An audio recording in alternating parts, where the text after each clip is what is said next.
Welcome to another episode of the Grizz Nation podcast. I'm your host, The Big Grizz. Today's guest, we had my good buddy, Mr. Shane Brockman on, and we discussed college and NFL football. We went into depth over the teams, players, kind of who to look for, who we think might be good, who we might think will be bad. And we kind of picked our Super Bowl winners and all that fun stuff. So if you love football, you'll like this. Go check it out. Also, make sure you guys check out Hail the Sun, sponsoring the podcast. Take it every time I work out. It's good stuff. They got grape and watermelon. And I'll put a link for the website in the description and use code GRIZ at checkout. See you guys. A certain amount of subscribers. I believe so. Like it gives me the option, but I've never clicked on it. If I did, I'm sure it would tell me now.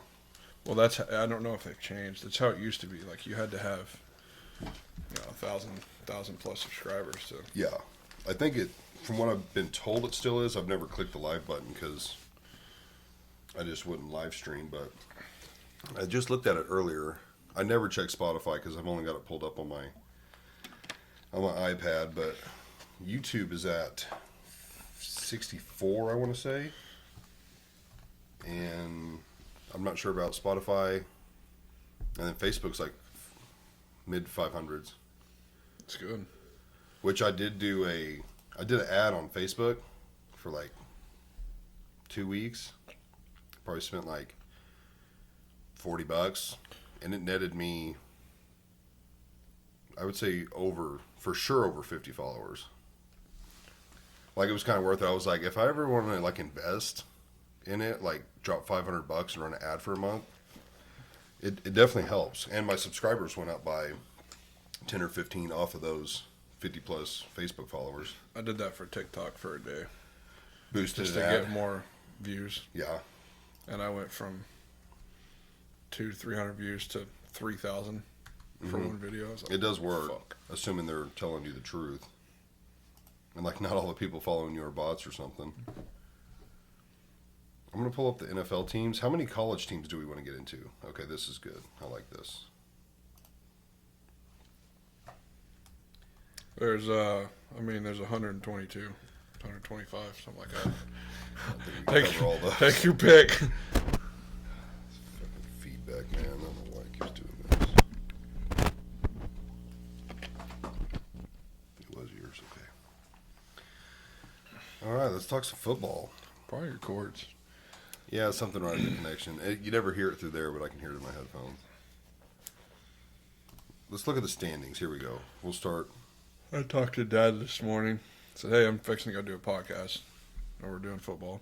So is there anything you want me to talk about? He was like, tell him to watch out for the Bears this year. I was like, shut the fuck up, dude. Watch out for the Bears. I mean, I can't stand that kid, but you never know. He's got the weapons to succeed. I mean, he does. And he does have some weapons. They've buffed the offensive line. Like, they have a team to succeed. I hope he fails because he's an arrogant son of a bitch. I don't like that kid He's a at all. crybaby. Yeah, he's a crybaby. Paints his nails. Pains his nail. Dude, he's just so... He's one of those, like, I'm so entitled people. Yeah. Like, didn't he try to negotiate a 1% deal? Yeah, with... where he got 1% ownership of the Bears? Yeah.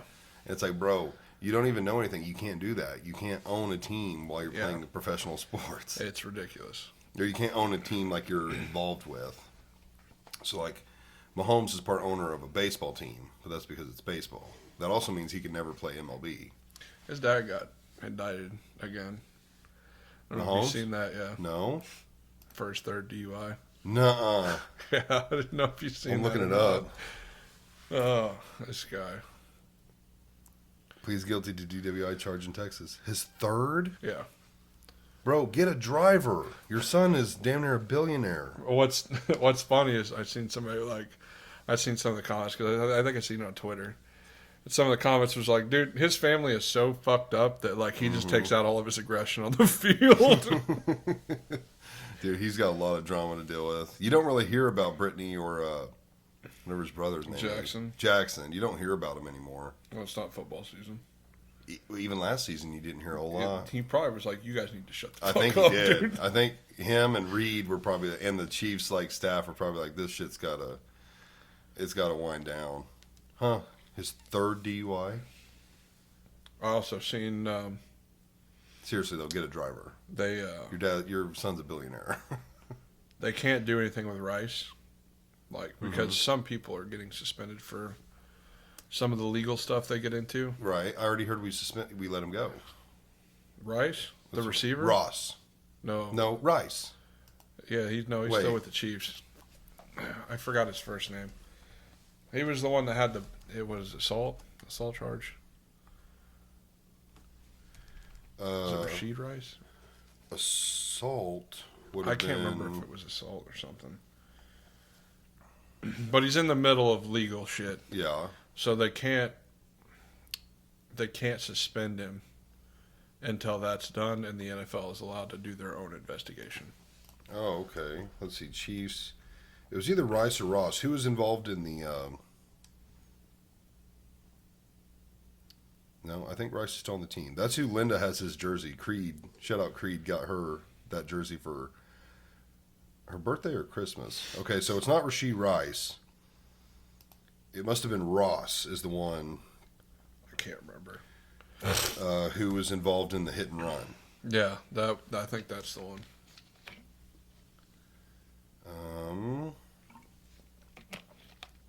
I mean, Wikipedia still says he's on the team.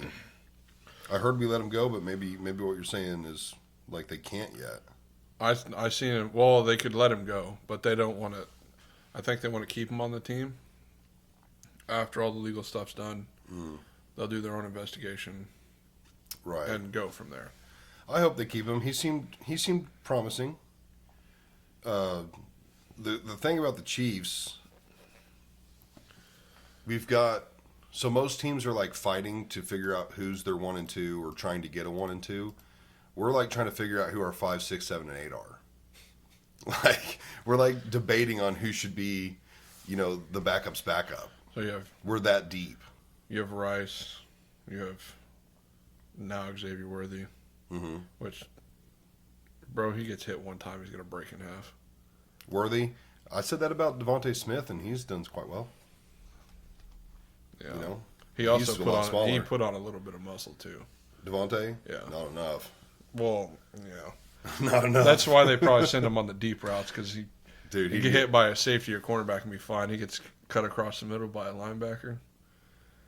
So I want to see all of our You have those two. Now you have Juju. Juju Smith, Sky Moore, Justin Watson, Marquise Brown, Yeah, Scarmore. Rashid Rice, Xavier Worthy, McCole Hardman. I'm forgetting a big name. That's Marquise Brown, Hollywood Brown, which he's out for a little bit, but I think they're gonna have Hardman just returning kicks. yeah, he's definitely going to be a returner. I feel like he'll probably be somewhere in that 5 to 8 range. He's really good on like reverses and stuff like that. But we're stacked in the wide receiver. We got a good line, great running backs. Good, dude. Our offense is literally if there was ever a team built to do the three-peat, if it wasn't the Patriots, it's us. We're built for it. Our defense, I think, is pretty stout too. I think we are a very solid team. I feel like if we lose this year, it's because we lost to ourselves. Did you guys keep Frank Clark? Clark? Yeah. I don't think so. Was Clark even on the team last year? Who was the one that wanted the money? Oh no, Frank Clark I think did come back briefly, but he wasn't even a starter. He was more in there for like morale. He, according to this, he might be a Seahawk now. It says free agent at the moment. Yeah, I couldn't remember if he was the one that wanted the money or whatever. Chris, our defensive tackle, bro. Chris Jones. Yeah, He it was wanted the money, Chris and he got Jones, paid. not Frank Clark. Yeah. We've paid multiple people. We paid Chris Jones, which was worth it. He, if you want to say, could have been part of the reason we won the Super Bowl. There was many factors, but he had a huge sack. He deserved to be paid. Creed Humphrey got paid. I seen that. He deserved it. He's been the best center in the league for the past, since he started. He was, in my opinion, better than Kelsey because Kelsey was undersized. Yeah. Kelsey, I think, is smarter and has more knowledge and experience, of course, because he's been in longer. But Creed's just as good, and he was bigger. Yeah. Much bigger. Kelsey was like at his heaviest like 275, that's what I weigh. Most linemen are like 310 plus. Yeah. Your tackles are typically like 350. Yeah, they're big boys. So the fact that he was 275 at his heaviest, he was at one point like 265, which even he admitted that was too light. Like he felt light on his feet, but he felt light on his feet in a bad way. So he was just undersized, but damn good and smart. Which is weird on how the tush push always worked then. He's fast. Yeah. He's faster. I think it's because he could get underneath Yeah. the guy while the other two guys crashed Mhm. down. Yeah, they had a really good system. Well, and they also had the two guys in the back. Their tush push was insane. But It's just stupid fucking play. I was thinking, yeah, as far as the Chiefs go, we're set up for a three-peat. I don't want to jinx anything, but we're set up for it. And the Carson Steele. So I went to the preseason games. Anybody who follows me on Facebook has seen the pictures. Carson Steele looked amazing. Yeah. So at running back we have Pacheco. Steele is considered a fullback, but he's like a fullback running back hybrid. He runs about as pissed off as Pacheco does. Yes, he does. It's really funny. And then we have, which isn't the greatest. He's not terrible. He would be a starter on a lot of teams. Clyde Edwards-Helaire, CEH. He's still on the team. Still on the team. He will either be. I'm going to say he's going to be considered second string running back only because Carson Steele will be first string fullback. But sure. I think Steele is going to get more touches than CEH will. I think it'll be more interesting touches too. Like it won't be just straight dives. Right. I think it'll be weird plays that Andy Reid comes up with. Well, he's a fullback, which is cool to see fullbacks coming back. A lot of teams don't have fullbacks. But I say he's a hybrid because when you think fullback, you think someone who's like 265, 245 to like 265. Now, I think he does weigh like 245. He does not look like he's that big, but he must be dense. Very big at all. Yeah, he don't, but he runs like he's a big mad guy.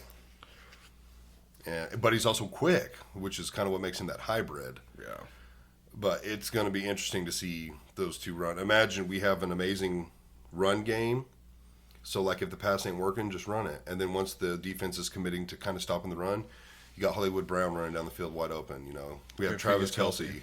Yeah, if he gets healthy. He's supposed to be back in like 4 weeks, I heard. So, I don't know. I don't want to jinx us, but damn, we are looking really good. I feel bad for some of these guys that get hurt. Like in preseason. So, like, Tim Patrick, we just let Tim Patrick go, which I'm not happy about. But he got hurt 2 years ago. Excited for him to come back last year. He gets hurt again for the end of the year or for the whole season. And it's like, it just feels like these guys who get hurt one time just keep getting hurt. Right. They're vulnerable to it. And it sucks. Mm-hmm. So. That's another thing. We got to make sure Kelce stays healthy. Of course, Mahomes stays healthy. Kelsey's getting older. I'm saying now we three-peat, he retires, which would be an amazing way to go out. I think this year would be the first year in 8 years that we actually have a legitimate shot to catch you guys.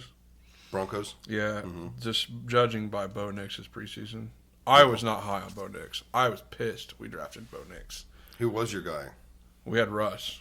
You liked Russ? I didn't like Russ. Okay, I was going to say he was terrible. I hated when we... Yeah, he was terrible. When we traded for him and then paid him all that money. I was like, this is going to bite us in the ass. The Seahawks made out great on that deal. What'd they get? It was Russell Wilson, 2 or 3 players, and it was 2 or 3 players and 2 picks. So we got Russ, and they got 3 players, and I think 3 picks. They got Drew Lock, Noah Fant, and somebody else, and then 3 picks. That's got to be one of the most lopsided trades. It's one of them. I've ever heard of. That's one of them. Even for a really good player, that's a lot to give up. And I feel like Russ's last year in Seattle was enough to be like, he's not worth six things. Considering he had Tyler Lockett and DK Metcalf, right? I'm like, bro, what are we doing? Is the old man that coached for the Seahawks, Pete Carroll, is he not there? He's still there. It's just so weird. I swear I saw something where maybe it was a different head coach because it was a preseason game. People are probably making. They probably don't show him as much because people make fun of him for how hard he chews gum. Seahawks head coach. It's got to still be him. Nope, it's not. And I thought so. Maybe he retired. Wait. Yep, it's not him. I saw this in a preseason game, and I was like, well, maybe he's just coaching this preseason game. Mike McDonald, who was their let's see, he was, I believe, their defensive coach, is now their head coach. I think it just shows how much I didn't pay attention last year. No, Pete Carroll was the head coach last year. Was he? Yeah. They had to have fired him then because they didn't do worth of shit last year. Yeah, it's his former coach. Yep. I don't even remember making that making the news or Pete Carroll returning to USC.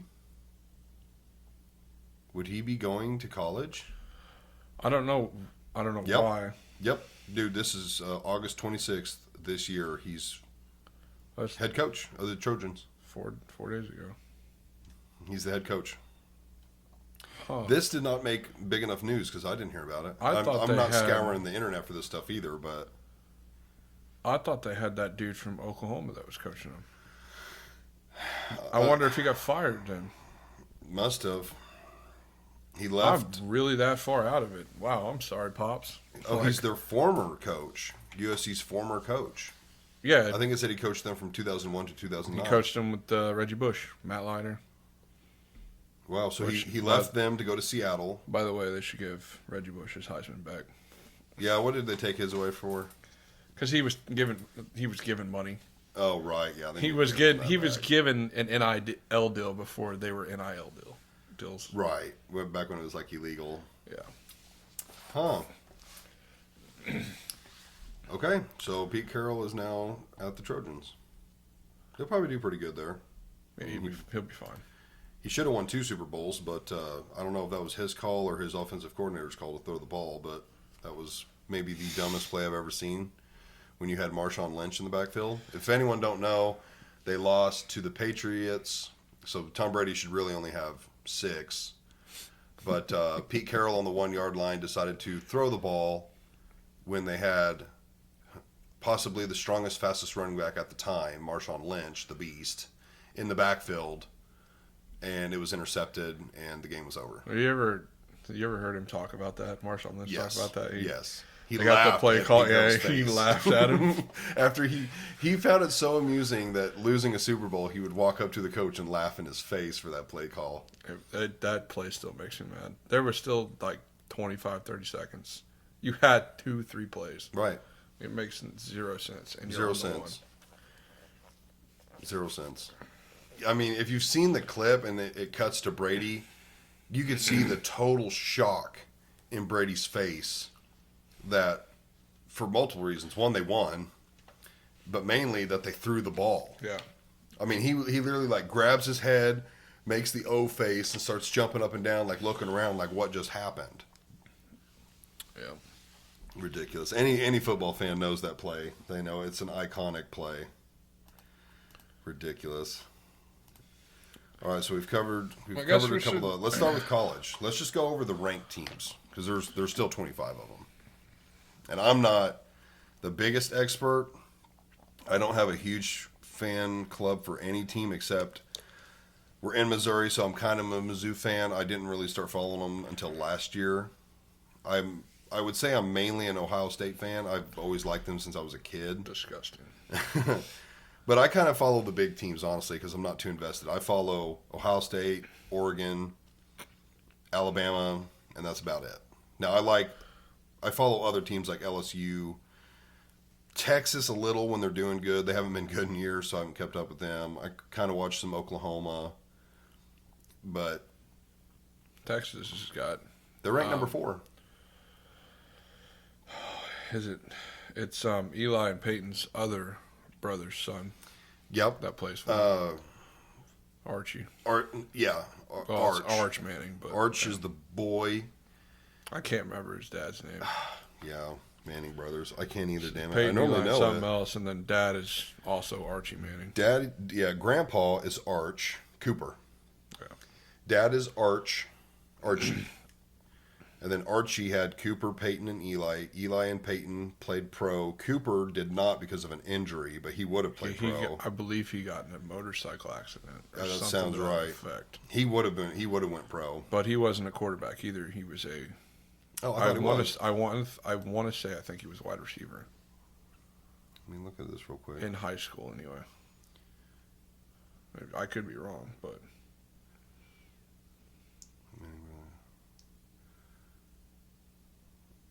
I'm not seeing anything. I'd have to dig into it some yeah, more, but you have to dig.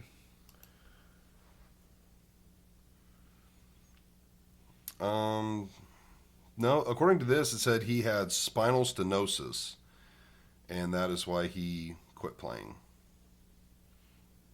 Don't do it. But yeah, he was really good too. He's funny. He's in some commercials. He's pretty funny. He looks just like Eli. But Yeah. Cooper's son Arch is their. Backup. Oh, he's the backup still. Yeah, because He's a sophomore, right? Quentin Ewers came back for another year, He'll be playing next year. I'm a little surprised he's still backup. or he'll get benched, or Quentin Ewers will get benched this year. Now Arch was the number one recruit coming out of high school, wasn't he? Yep. Kid he's so good. Yeah, I'm kind of surprised he's still sitting, but it'll make him a really good junior. And if he has a ball out junior year, I'd be surprised if he stays for a senior. He'd probably go straight to the NFL. It just depends on if he plays this year at all. Right. I wonder what his dad would tell him. Like, you should play 2 years and get better, so your NFL journey is more successful, or you should go get that money now. They don't need the money. He's also a very, very smart kid when it comes to playbooks. Mm-hmm. From what I've understood, like he's a lot like Peyton on play calls, audibles, and stuff like that. I think I've said this before, but hot take: I think Peyton was better than Brady. I think Brady just had more people around him, a better offense, better defense, better coaching. I think you put Peyton in Brady's spot, and they have 2 or 3 more Super Bowls. Probably. Because I really think Peyton was that good of a quarterback. Now, you Peyton, compare him to today's quarterbacks who are mobile, he's not as good anymore because when you have just as good passers and play callers and runners, that makes them better because they're more versatile. But Peyton was a fucking good quarterback. He understood the defense down to just an absolute meticulous level. Yeah. It's like he was a quarterback with the mindset of a safety or a linebacker. I hated when he went to Denver. Really? Yeah, I got news of that. It was right after his surgery. I got news of that, and I was like, Because you thought he wasn't going to be fucking good. why? First game he comes out, throws for 400 yards and 7 touchdowns. I'm like, I'm going to shut the fuck up. This is why we sit here and talk about it here. Right. We're not coaches. Right. I'm going to shut the fuck up. Yeah, dude. Now, his Super Bowl loss was very sad because they got blown out. I watched the first play. Yep, when the ball went over his head. And I was snap. like, nope. Yeah. Shut it off. I checked it later. We lost, 42-8? It was terrible.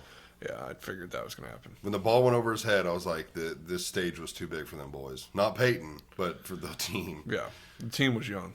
Yeah, it was just too much for them. And I knew we'd probably be back, which... Next year, right? No, the following year. That's on. Oh, okay. So it was like Super Bowl, skip a year, Super Bowl. It would that. So the Super Bowl in between when we went both years was the Malcolm Butler, INT. Oh, the Seahawks. Yeah. Oh, yeah. But because it was like the Seahawks were trying to go back to back. Right. But thank God for Eli though. Eli has saved us from 2 more Patriot Super Bowls. Peyton wouldn't have lost 18-0. Peyton would have went 19-0. Right. That team had Randy fucking Moss on it. Right. Like, there's no reason that team should have lost that game. I'm glad they did though. God, could you imagine if you had more than 7? It'd be unbearable. 7's unbearable already. Dude, imagine 8 and 9. I hate Patriots fans. Imagine dude. double digits, bro. I got friends who are Patriots fans. I'm just like, bro, fuck you guys, man. I get their fan base. I mean, I'm in the fan base now that is the new Patriots dynasty. Like, we are the next dynasty. So I understand now how the Patriots felt back in the day because everybody hates on the Chiefs because it's cool. Or you have a bunch of bandwagon fans, which is fine. I don't care. It's more support for the team, so whatever. But it is a lot of people hate because we're so good. It got to a point with me and Tom Brady. Like I hated Tom. I don't like through him. like I respect him, but I don't through like him. four or five Super Bowls. Like I didn't even respect him. I was like, dude, fuck this guy. I hate this motherfucker. Well, he just had so many weapons. And then it got to like 5 or 6, and I'm like, fuck it, dude. See how many you can win. Just keep going. Just keep winning. I'll root for you every time you get the Super Bowl. I don't It's care. unfortunate we didn't stop him when he won at home. I also disagreed with that. I think if that ever happens again to where one of the teams that's in the Super Bowl, it just so happens to be at their home turf, that there should be a plan B. Always. You should never get to play a Super Bowl at your home stadium. Or That your is- teams should learn how to travel. well, no. It's such an unfair advantage. So when I was watching the Colorado North Dakota State game last night, there were more North Dakota State fans in the crowd than Colorado. They were playing in Boulder. Wow. I was mind blown. Like that team, when that team travels, that whole state travels with them. Damn. I mean, that's good support. Which would be why they have 9 titles in the 2000s. Right. Like, Well, let's go down the list real quick. Georgia. not fucking surprising. Yeah, their number. I don't know anything about them now. They let go of their 40-year-old Stetson Bennett. That So- the fact that you can play for 9 years is bullshit. He's in the NFL too. I heard. He plays for the Rams. He's like third string. Second, I think he's third. third. Yeah. Yeah. He's so overrated in my opinion. But they're number one. Georgia's always in the top. They're always a They dominant also team. retained a lot on the defense. And Did they? That defense is going to be stout. Okay. They get Clemson first game. Wow. And Clemson's 14. I think Debo's still coaching. Not Debo. Dabble. Is it Dabble? Whatever. Sweeney's still coaching. Mm-hmm. I expect Clemson to keep that game close because it's so early on in the season. Right. Georgia will probably win, though. Ohio State number 2. Not surprised. With the loss of Marvin Harrison Jr., and I believe the quarterback also left. That one was like,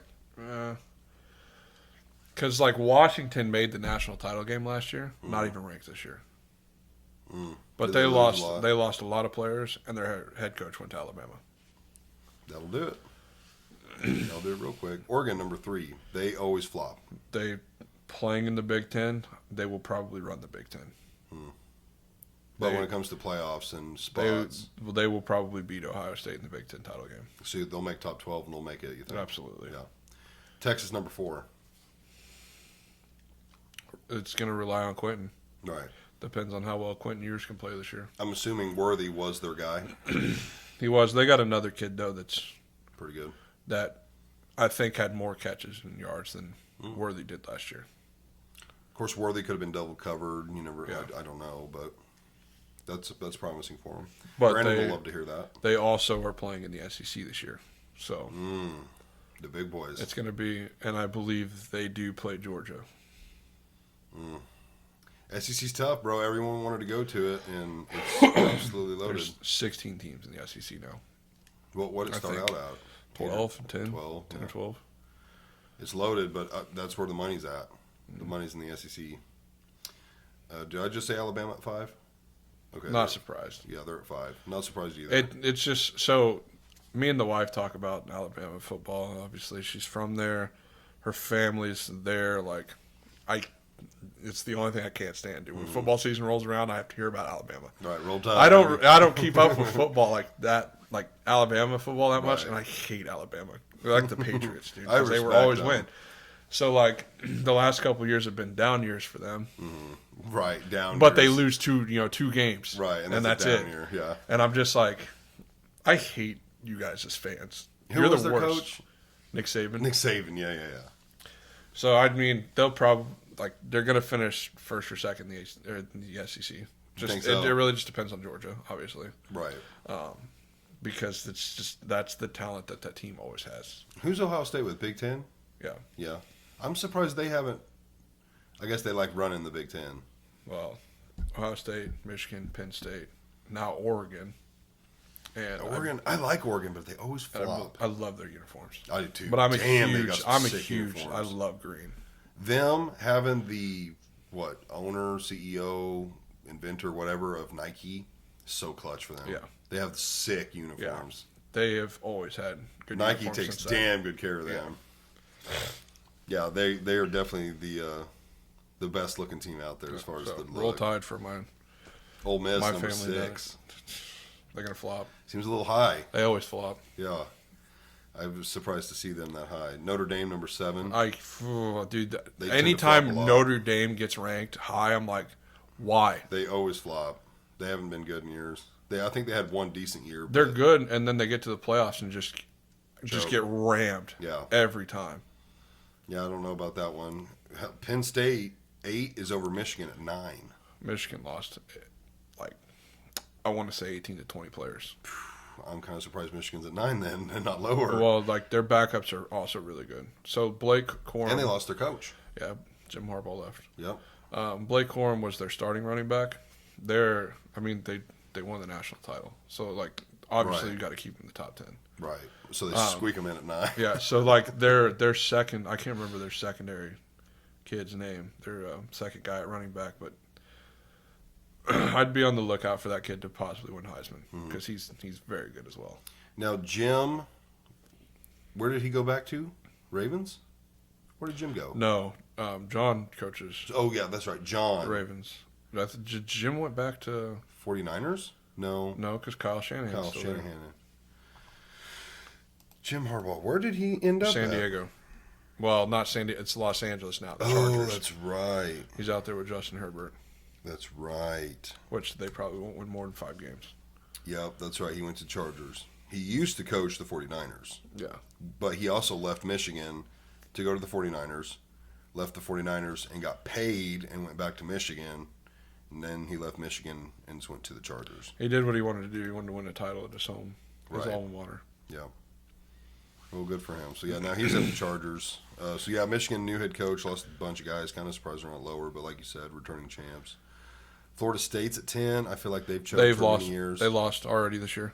Yep. They lost last year to Georgia Tech. They're going to drop probably in 20s. Yep, they've got one loss. Mizzou ranked at 11 with a win. Surprised, kind of, because we did finish top 10 last year. I think that's why they put us top 12 as far as for playoff rankings. Brady Cook came back. We still got thicker kicker. Yeah, we still have thicker kicker, Yeah. and who arguably is the number 1 wide receiver in the nation, Luther Burden. Wow, at So- Mizzou. That kid is a stallion. Mizzou has really been building their program over Yeah. the last couple of years. So ever since, like, when we got into the SEC, it was like, We were getting run over. oh, we'd win like 2 games. Yeah. We'd lose to teams like Vanderbilt. Yeah, it It's was like, pretty rough. now it's like the last couple of years, we're winning Yeah. 9, 10. We're starting to get kids like- that want to go there. And our losses are coming to, Georgia, Alabama. Right, Like big teams. the two top dogs in the SEC. And if I'm remembering correctly, we didn't lose by much to Georgia last year. No. I want to say we No, lost to a field goal at the very end of the game. I think it was. They overall It was a close would game. have been, but there was an extra. I think there was an extra touchdown scored. We threw a pick 6 at the very end. Oh, okay. Yeah, The game probably was trying to close score. until the very end. Right. Yeah, which sucks. And my sister-in-law went to Mizzou, and I don't think she went to one game. She would go to bars I and don't watch blame her. them, but I'm like, if I was going to school there, I would have went to a game. The atmosphere would probably be wild. Now, yeah. Yeah, now 'Cause we're we're ranked. good and we're doing stuff. But Utah at 12. Not surprised. Ken Rising's a stallion, their Yeah. quarterback. Also a Stetson Bennett case where he's fucking like Old. 25, 26. Super old. LSU has dropped down to 13. Not surprised. I mean, Lost the a lot of guys. drop down, but LSU's always going to be ranked Right. until they. It's just one of those SEC schools. They're going to show us what they got. Right. I mean, no matter how bad they are, they're still good compared to most teams. Clemson 14. So Go I Tigers. think that game will be. No, that's LSU. Oh, is it? Yeah. You ruined that one, bud. I did. I couldn't remember. I thought it was one of them. So they'll probably lose a close game to Georgia to open the season. Yeah. After that, I think their schedule gets the ACC's cakewalk. Mm-hmm. So I think the only teams they'll really have to worry about, I think Syracuse was good, beginning part of last year. Florida State's going to flop. Like, they've already shown that. They flew to Ireland to lose to Georgia Tech, of all teams. They played that game in Yeah, Ireland? they played in Dublin. Interesting. They don't travel well. Who else is there? Duke was also good a little bit last year, which is weird because it's a basketball school. Mm-hmm. North Carolina, but North Carolina lost its starting quarterback last night. Also a basketball school. Yeah.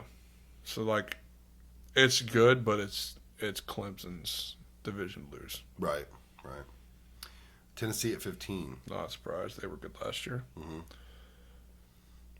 OU at 16. They're always going to be ranked. Which shouldn't happen, But they're... especially with them playing now in the SEC. Right.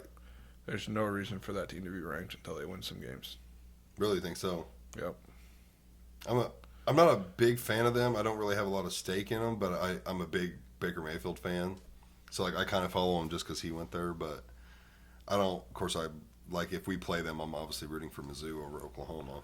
I mean, I understand why they're ranked because they are a big name school. Right. But I think there's other schools that are not ranked that are more deserving. Oklahoma State right behind them. Nope. The Big 12's theirs to lose. Like, who's left in the Big 12? I'm kind of surprised Oklahoma State's even in the ranking. Who else are you going to put in the Big 12? Yeah, I guess it's true. TCU lost like Kansas 8 games State last year. at 18. Very good team. Yeah. Well, I guess Better than Kansas. Kansas is also ranked. Right. They're down the list. We're getting close to them. But I think Oklahoma State. There's no reason Oklahoma State shouldn't run that division, that conference. Anyway. Right. You'll like. I look for K-State to make it competitive, though. Mm-hmm. Miami, 19. Not surprised. Yeah. I've Miami, don't you? always had a soft spot for Miami Yeah. Because of that 2001 team. Yeah. God, that team was so fun to watch. I hate the argument that which team is better, the 2001 Miami Hurricanes or the 2019 LSU Tigers. Mm-hmm. When you go out and you take away all of their offensive touchdowns, they would still be 8-4 for the regular season. That's a crazy fucking stat. Right. I don't care how many touchdowns you throw for. Right. But your defense alone would have won 8 games. Yeah, that's an outrageous. That team was so stacked. They must have went undefeated and won the championship. Yeah, absolutely. Yeah, had to have. They ran everybody over. Nobody scored over 20 points, I don't think. Maybe one team had 21 points. And the defense is averaging probably like 10 a game. It was more than that. Really? Yeah. They were getting like their 2+ defense, takeaways. yeah, their defense and special teams were scoring every game. Wow. That team was stacked. Who were some of the guys that come off that team? Kellen Winslow. Their safeties were Sean Taylor and Ed Reed. Yeah. Their running backs were Clinton Portis, I believe, Willis McGahee, and I think it was a white boy. I can't remember. That's just some of the names. Yeah. Vince Warfork Mm-hmm. Yeah, no Vince. came from that team. Big boy. Yeah, like the team was stacked. Right. That team could have probably competed with some of the NFL teams. Which is crazy. Totally crazy. Let's see where we at Miami. Okay.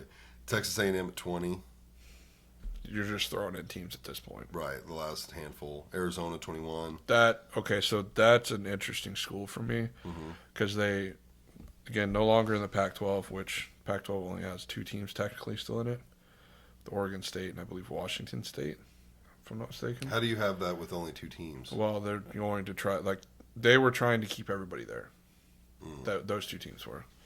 It is what it is. But Arizona was a team last year. They returned a lot of starters. Got really good at the end of the year last year. They're playing in the Big 12. I completely forgot about that when I'm talking about K-State and Oklahoma State. That's a dark horse team for me. I said they could. It wouldn't surprise me if they win the Big 12. Right. So I'm going to keep my eye on that team just to see what they do this year. But that's a team that could make some noise. Okay. Kansas at 22. Again, we're throwing in teams. Right. USC at 23. Throwing in teams. I feel like that's kind of only there because Jim Harbaugh went back there. You mean Pete Carroll? Sorry. Yes, Pete Carroll. Because they've been kind of dog water. I mean, they were good last year, right? Like their offense is really, really good. They've always had a good offense. They've had great receivers. The defense can't stop a fucking nosebleed. Like it's the same issue I have with Colorado. Like that offense, like Travis Hunter, Shedeur Sanders, like that offense is stacked, and they got that other kid now that had more receiving yards than Hunter did this last game. But like the defense can't stop a fucking nosebleed. Well, that's weird you say that about, is it Colorado that Sanders is at? Yeah. Okay, not state, Colorado. It's weird they're so offense focused when Deion Sanders could possibly be the greatest corner of all time. You think he would have a really good defensive mindset and they would be a defensive strong team.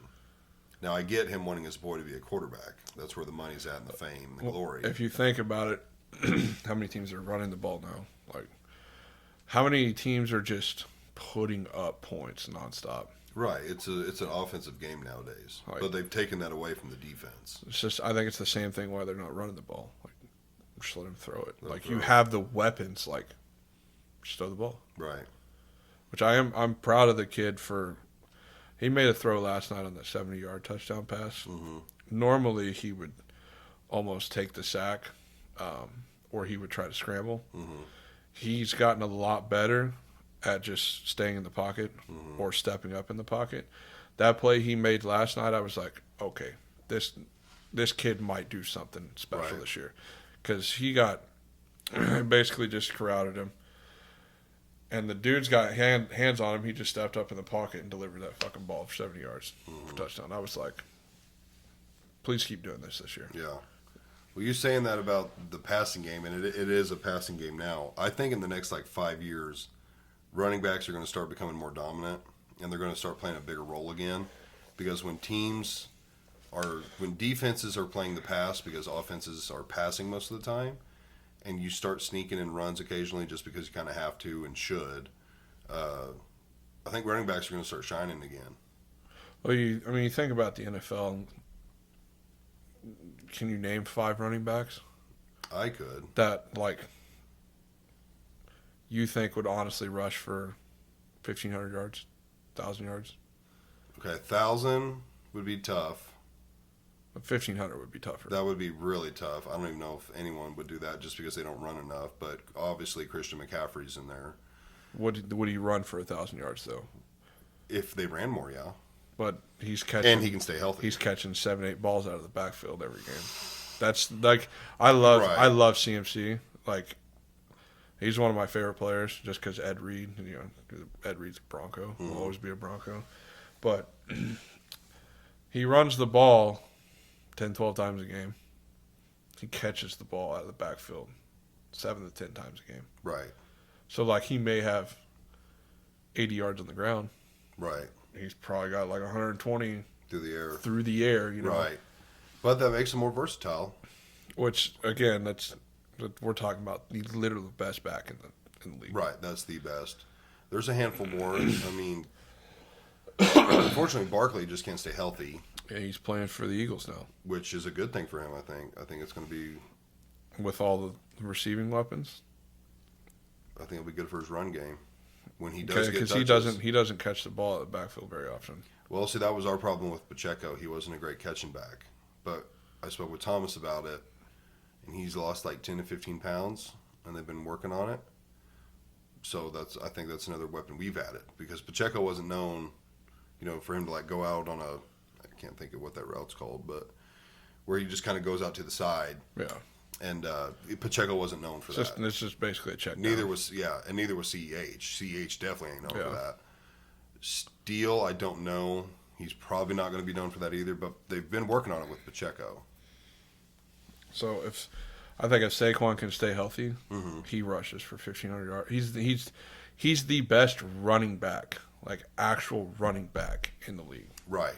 Whoa, you think over McCaffrey? Yeah, like running back wise, like actually getting hands off, and like being a workhorse for the team, not Right. just catching balls out of the backfield. He would be the best actual rushing running back. You think if they quit throwing so much to McCaffrey, he'd still beat out McCaffrey? I think so. Really? Wow. Christian is just like, again, he's very fast, very agile. He's not a very Right. big dude. If he gets to the second level, he's gone. Right. Obviously. I was really surprised by that. I butcher his name every time. Etney. I don't think it's pronounced Etney. Jacksonville's running back. Dude has- Etienne. Etienne. That's how it's pronounced. It's I loved spelled watching him in Etney or college. something. He made a splash last year. Yeah, I didn't even know who he was, and then like 3 or 4 games in, it's like, who is that? That team is very interesting. They are. They gave us I a was struggle. I was glad that Jacksonville took T-Law, and Mm-hmm. then their other pick in the first round, they took Etienne. Where did he come from? They- Trevor they- Clemson? Yeah, they both played Yeah. at Clemson. Did he won a title there? Yeah. Yeah, he Should have won 3. he had some really really good college stats. Very. He never lost a game in college. Was No, that he the did. stat? He did. He didn't lose a game in high school. Okay, in Or high if school. he did, he lost 1. But I think he only lost 1 in college, and it was a championship. He lost 3. Oh, did he lose 3? Yeah. Okay, I was thinking he lost like almost none. I think he lost 3. He lost 2 or 3. Okay, still. No, he lost in the title game, and I think they lost playing to go to the title game. Okay. Still amazing. But yeah, what did you say? ETN. Yeah, he made a really. Another one that I think is underrated. I don't even know if he's still with the Raiders. Josh Jacobs. Nope, he's a free agent. No one's picked him up, bro. Nobody wants running backs. He was running though And last these year. dudes, these running backs want They want paid. ungodly amount of money. It's not there like it used to be. They got to realize that. But I think it could change in the next 5 years when everyone starts figuring out these passes, and you have 3 down linemen, 4 linebackers, type thing instead of doing 4-3. I think it's going to change, but that's the game. Yeah. It just changes. Like it used to be run heavy, now it's pass heavy. I think eventually it will go to kind of a mid, and then Yeah, eventually. yeah. But they also know people want to see high scores. They want to see Hail Marys. They Which want to see interceptions. I hate it because it's the same thing. It's like what basketball is. I now. was literally just about to say that. I fucking cannot stand basketball. Infuriates me, man. I would rather see 2 teams score a combination of 150 and some stellar defense being played versus 2 teams score 220 Yep. and it's all offense. Yep. Like my favorite player, Steph Curry. Love watching him drain threes. I think he's the best. But I wouldn't mind seeing him get stuffed every now and then. It's And seeing some dudes get knocked down. It's that argument that everybody always brings up with basketball. It's like, oh, who would win the 97 Bulls? Right. Or the 2017 Warriors? Right. Like, bro. The Bulls would run them over. Like, They'd Draymond's run them not over. stopping Rodman. Right. Rodman is Who the fuck? Draymond on steroids. Who's guarding Michael? Right. Who's Clay guarding Thompson? Michael? Yeah, that ain't gonna. Who's that ain't guarding gonna happen. Pittman? Steph. Right. It's And 2 different leagues. They aren't big enough. Here would be my argument. You take the Bulls and you put them in today's game. Their starters wouldn't even get out of the first half. They'd foul out. Yep. Because the game was played way different back Or then. they beat the shit out of each other back then. Yes, and it was allowed. They let them play. You take the Warriors and go back in time and put them in with the Bulls, they probably wouldn't even break 50. No. Like, that's just the difference. So I would still say either way, you teleported the Bulls to the future or the Warriors to the past, Bulls win both times. As long as the Bulls don't foul out in the first 10 minutes. It literally the only position that the Warriors would win technically in like a one-on-one is, I believe it would be technically shooting guard, Right. whatever Steve Kerr played, because like the Warriors are just that deep, Right. you know? Super But deep. like they're not. They don't play defense. Right. There's no defense. KD doesn't guard fucking anybody. Right. Like it just. Sorry, there's no way they beat that team. Yeah. I legit got to watch that team play. There's no way that team. I don't understand the argument with LeBron and Michael to me, it's so clear it's Michael. LeBron plays in such a softer league. You take him now and put him in the leagues back then, he's big enough he could handle his own. Yeah, he'd be fine. He'd be fine. But he wouldn't put up numbers like he's putting up. No, he's allowed to put up those numbers because nobody plays defense. There's no way that he runs into the paint for a dunk without somebody like Hakeem Olajuwon. Right.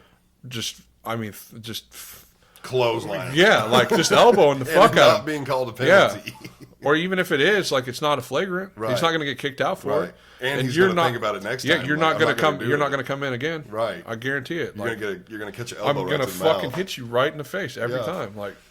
Yeah, literally imagine like Dennis Rodman guarding LeBron, and he would just get under his skin so quick. LeBron would be so flustered. It's And not didn't- even and not Rodman even didn't get Dennis flustered like that. not even Dennis Rodman. I think he'd get flustered somebody like Gary Payton. Mm-hmm. Fucking the glove would be all over him. Right. Like it just.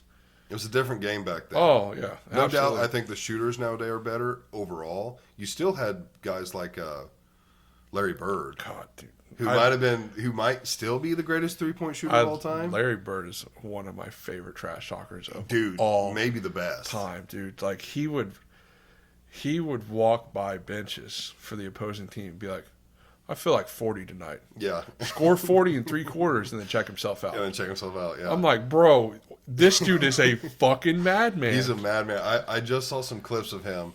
He walked up to the opposing team's head coach, and he was like, you seriously going to disrespect me like this? And he's like, what are you talking about, Bird? And he's like, you got a white boy out here guarding me. He's like, you going to disrespect me like that? Bro, he's just, oh, man. He A was 3-point different. contest that he won, he never took his warm-up jersey off. Nope.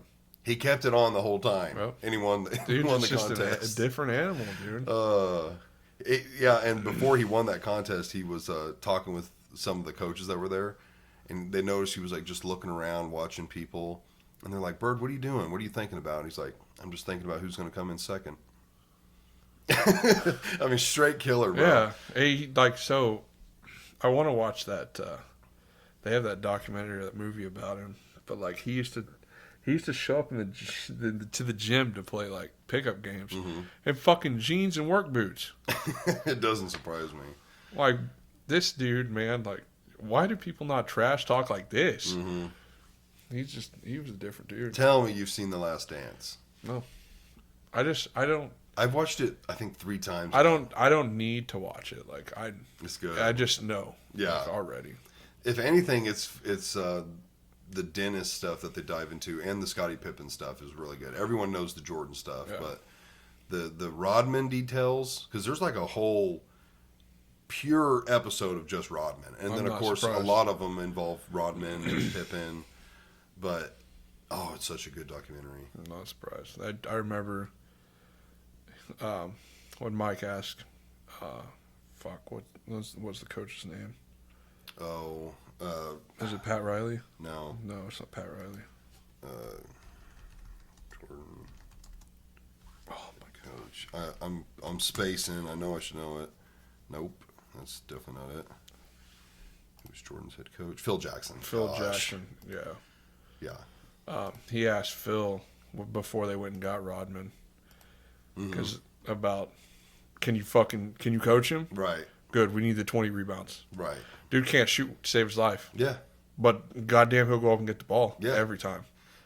In the documentary, he talks about it, and he's like, he said, I would stay after practice and watch Jordan shoot. And So he said he'd know the spin of the ball and where it Yes. was going to fucking bounce. Yes. Yeah, I remember hearing about that. he It would was like, he would say like if he's shooting from over here and most of the time if he misses the ball goes here, but if he's shooting over here and when he misses the ball goes here. So he's like based off of where he was shooting, I would know how he would typically miss, and I would put myself in that spot to get the rebound. I think it was the same thing. He would also count the fucking rotations Yes. on the ball. Yes. He's what? crazy. Like, they don't do that shit in the league That's now. called defense. Yeah, they he don't was do that in playing the league now. defense only. He didn't care to score. He didn't want to score. He didn't want to shoot. He just wanted to get rebounds and box people out. Honestly, the greatest rebounder of all time. Yeah, it'd have to be Rodman. Dude, when you're counting the spins of the ball and like just watching someone shoot to base off where I want to be, you're the best. Yep. Defense is getting the ball back. That's the main. That's what That's the point of football defense. It's not Yep. to stop the ball, it's to get the ball back. Now, if that means stopping the ball to get the ball back, that's a win too. But the goal is to take it away. Interception, fumble, stop being the last. That's the Yeah. worst option. The worst is to let them score, but so I feel like nobody has that mindset. no, not nowadays. Which is weird because when I played football, defense was my favorite, and I was a center. I loved playing center, but defense is where you got to have fun. Yeah. Offense was a job. Defense was fun.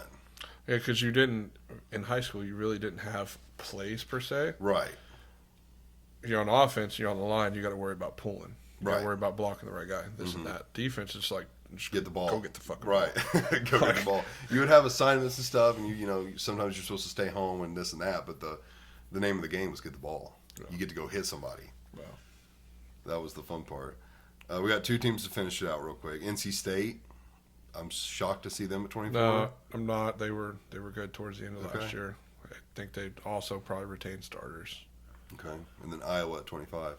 That's one where I'm like, their defense is good. Their defense is so good every year, but they just cannot fucking put points on the board.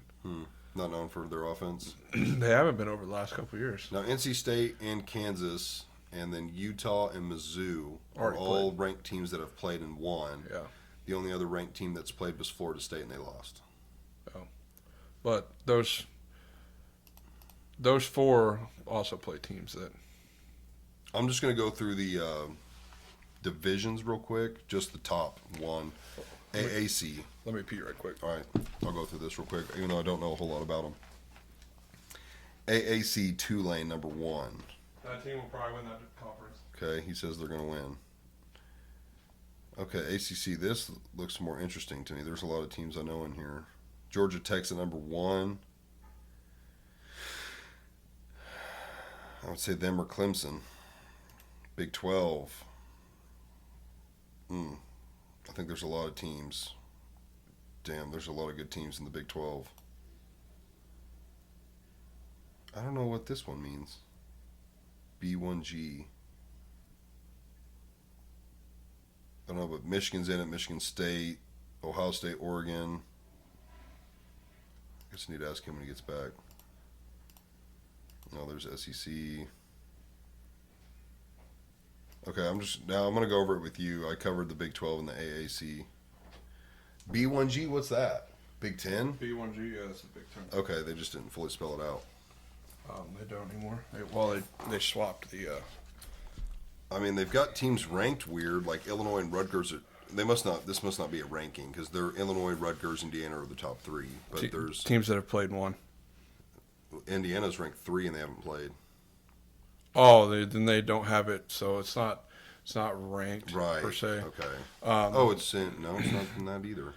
A lot of if you're looking at just the conferences themselves, will have it's just the conference record Okay. that you're looking at. So they could have a team that's 6-6 on there, but be first in the conference. Like it'd be the Right. first team up there because they're 6-0 in the conference. Right, that makes sense.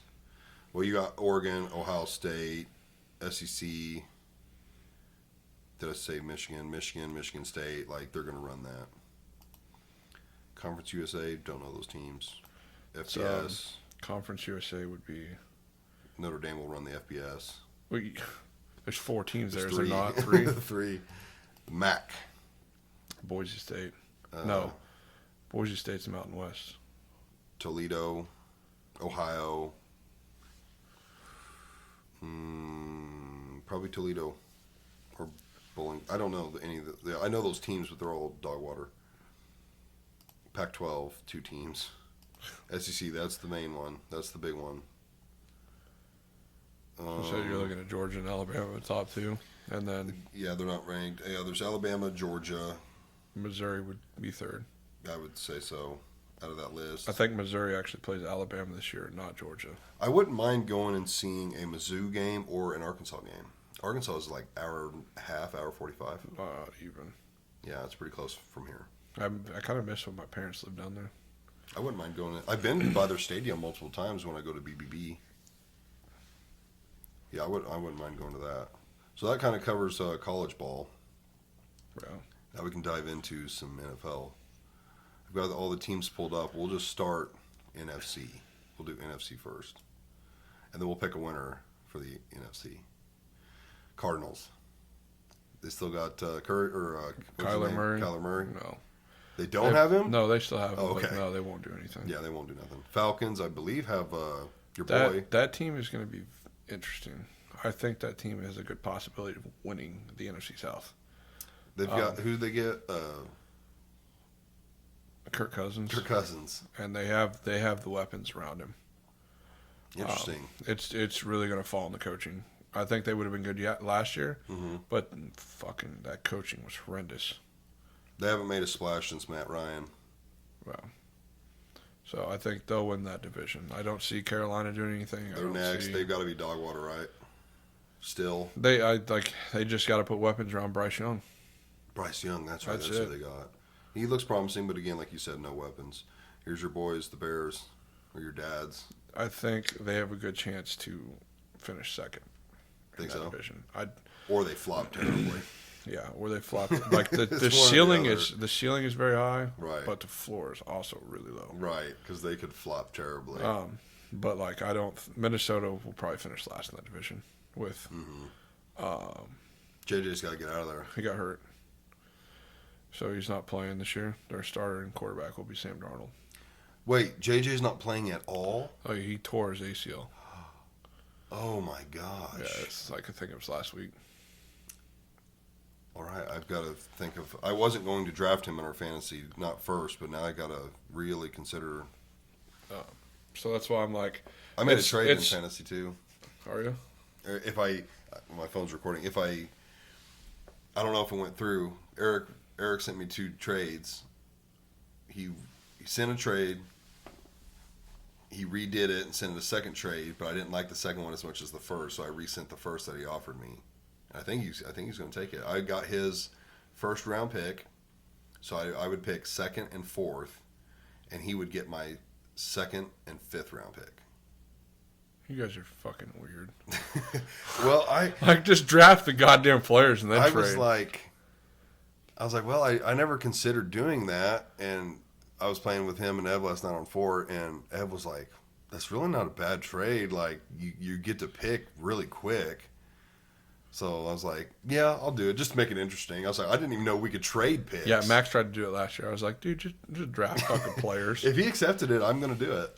And I'll have 2 and 4, and I think I'm going to take McCaffrey and probably Hill. Now, Maddie's got the first. I don't know who she's taking. I don't give her – she does it on her own. And she had some pretty good picks last year, but I don't know who she's thinking about. And I don't know who – Max's wife is thinking about. I think she's at number 3. She's a Minnesota fan. I think she ain't taking JJ. No, we're talking about 2 different JJs. I was talking about McCarthy. Oh, McCarthy's the one that got hurt. Justin Jefferson. Justin Jefferson's still there. Oh. But like you can have Sam Darnold throwing in the fucking ball. Right, that's what made me not interested in it. Yeah. Now, it could be wrong thinking, though, because Sam could Darnold just could only only throw throw- to Justin, and he have amazing stats. Yeah. I just don't know. I also don't know what their line's like. I don't think that they will come close to winning that division. That's what I'm trying to get at. But Jefferson could shine like a diamond. Good. But it's so risky. Or Sam Darnold could throw 30 interceptions. Right, exactly. It's just it's too big of a risk for me to take. So I think I'm going to take McCaffrey at 2 if Maddie don't. If not, if she takes McCaffrey, I'll take Hill. And then at 4 if I have the number 4. I don't know. My 2 picks would be Hill and McCaffrey, but if I don't get that, I'll take either Hill or McCaffrey. I took Jamar Chase one time and he got injured. I might take Chase though. I don't know. I need to do more research. It's freaking tomorrow. I haven't touched it. I have the thing pulled up on my phone of Just like fucking wing it. a bunch of them, so I'm going to look through it. But dude, fantasy. If anyone don't play, I didn't play till last year.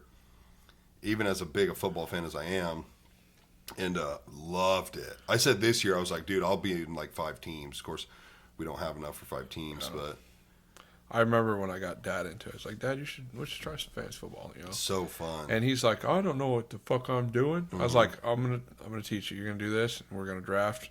And you just set your lineups, dude. And he he fucking loves it. It's addicting. He's asking me every year now. It's like, hey, are we doing? Because I just did it the one time because I needed an extra guy, and now it's every year. Like, hey, we doing fantasy this year? Like, God damn it, dude. Well, it makes watching it even more fun because, like, when you're a mega fan of one team, of course, you're going to catch that game all the time. But then if you're not a real big fan of another team, but they're on and you've got, like, a starter and it's like, dude, I need him to do good, and you're watching the game and he's doing good, like, it just makes viewing so much more interesting and fun. Well, me and him also do FanDuel every Sunday. We try to get into the like $500,000, $250,000 thing that they do for it's a $5 lineup. Yeah. So I'll call him every Sunday morning and be like, hey, let's go ahead and set our lineup up. Let's see what the weather's like in these places. You know, see who's playing who, what the stats are, what the what the betting is. Let's set up a fantasy lineup here and see if we can win some good money. Right. Unfortunately, we haven't, but. Sports betting's on the ballot in Missouri. It's sports book then? Because you can still do like fantasy lineups. Yes, that's different because that's skill based. Yeah, so you can do the fantasy lineups, but you can't do like the sports book betting where it's like, I'm gonna take this team, this team, this team, give me the money line. Yeah. Or give me this team, like this team's favored by 6. Go ahead and give me the 6 points, and I'll take this team. I'm definitely going to do parlays. Absolutely. When I go to Pennsylvania, it's legal there. So like, I'll do parlays. Yes, I'm going to start with like 2-3 game parlays, and once I can like start getting a rhythm, I'm gonna up it to like 4, 5, 6. Anytime we travel and there's a state where I can do parlays, I'm on it. Yep. Like, for anyone that don't know what a parlay is, you want to explain it? It's basically so you take a prop, which a prop is like a certain, say like a Christian McCaffrey over 30 yards rushing or under 30 yards rushing. You're taking the prop. So either you take the over or the under. That's what starts a parlay, and then you do like a second one, which would be like, or add a second bet to that ticket, which like a Justin Jefferson over under half a touchdown, which you take the over, obviously, because it's just adding more. You don't have to add more money. You start with like a $5 bet, but it's like, hey, I need this, and this to hit in order to win. And if like 1 out of the 4 or 5 don't hit, you lose. Yeah. So, but your reward is much higher on parlays. Depending on like what you do. So like, an obvious one would be like a Christian McCaffrey over 20 yards, right? Right. Or the over under whatever. So like you may, for that prop, you may get maybe a minus 100, which is not that good. That you get half of your money back. Right. For that bet. So on the positive, like 100, you'd get double your money. I believe it's the other way around, right? What do you mean? Positive is favorite, which means it's going to happen. Positive is the underdog bet. The negative is. Oh, is it? Okay, yeah. I was thinking it was. I always get confused by that. So, like, if it was plus 1,000, you would win 1,000 to your bet. Not like $1,000, but say you put in $1, you would win 1,000. You'd win times 10 on what you get. So, like, put in $1, you win $10 on a plus 1,000. Right, but a minus 1,000 would be 10 cents. Yeah. Okay, I was thinking it was the other way around. Isn't that how it is in UFC, though? Because, like, the minus is the underdog, which means it pays more, and the plus is a favorite? Nope. Why was I not thinking that? Okay. Anyways, yeah, that's how the parlays work. And like, the more you put on, the bigger the actual, like... reward, payout. Reward, but I'm trying to think of the actual correct word for what the plus and minus is, like the bet itself. So like you could throw 4 plus 1,000s, right? On a card. It's not going to be plus 4,000. Right. It's going to be plus like 20 something thousand. Like it's I still haven't figured out how it exactly works. And like you see dudes throw these crazy fucking parlays, like 11, 13 prop parlays for 5 cents. That is a plus like 230 something thousand. Right. So they'll win on the 5 cents. You win fucking $130,000. Right. But you need all 11 to hit. And they're all underdog things. Or you can hit 5 and cash out. Right. Yeah. You can always cash out. Which they prefer, I think people do once you start getting higher and higher. Yeah, if you're getting like 6, 7, 8 props that have hit out of 11, 12, 13, like they want people to cash out. Right. Like now it's starting to get where it's like, holy fuck, we might have to pay this dude $250,000. Right. If you know what you're doing and you're lucky, you can make some money on parlays. There are literally people that do it for a living. The biggest one I've ever seen, because I follow FanDuel on Twitter just for when I need support and stuff like that. If it's not working or I need to cancel something. The biggest one I've ever seen hit was like 630,000. And it was like, it's a $5 bet on like a 13 thing parlay.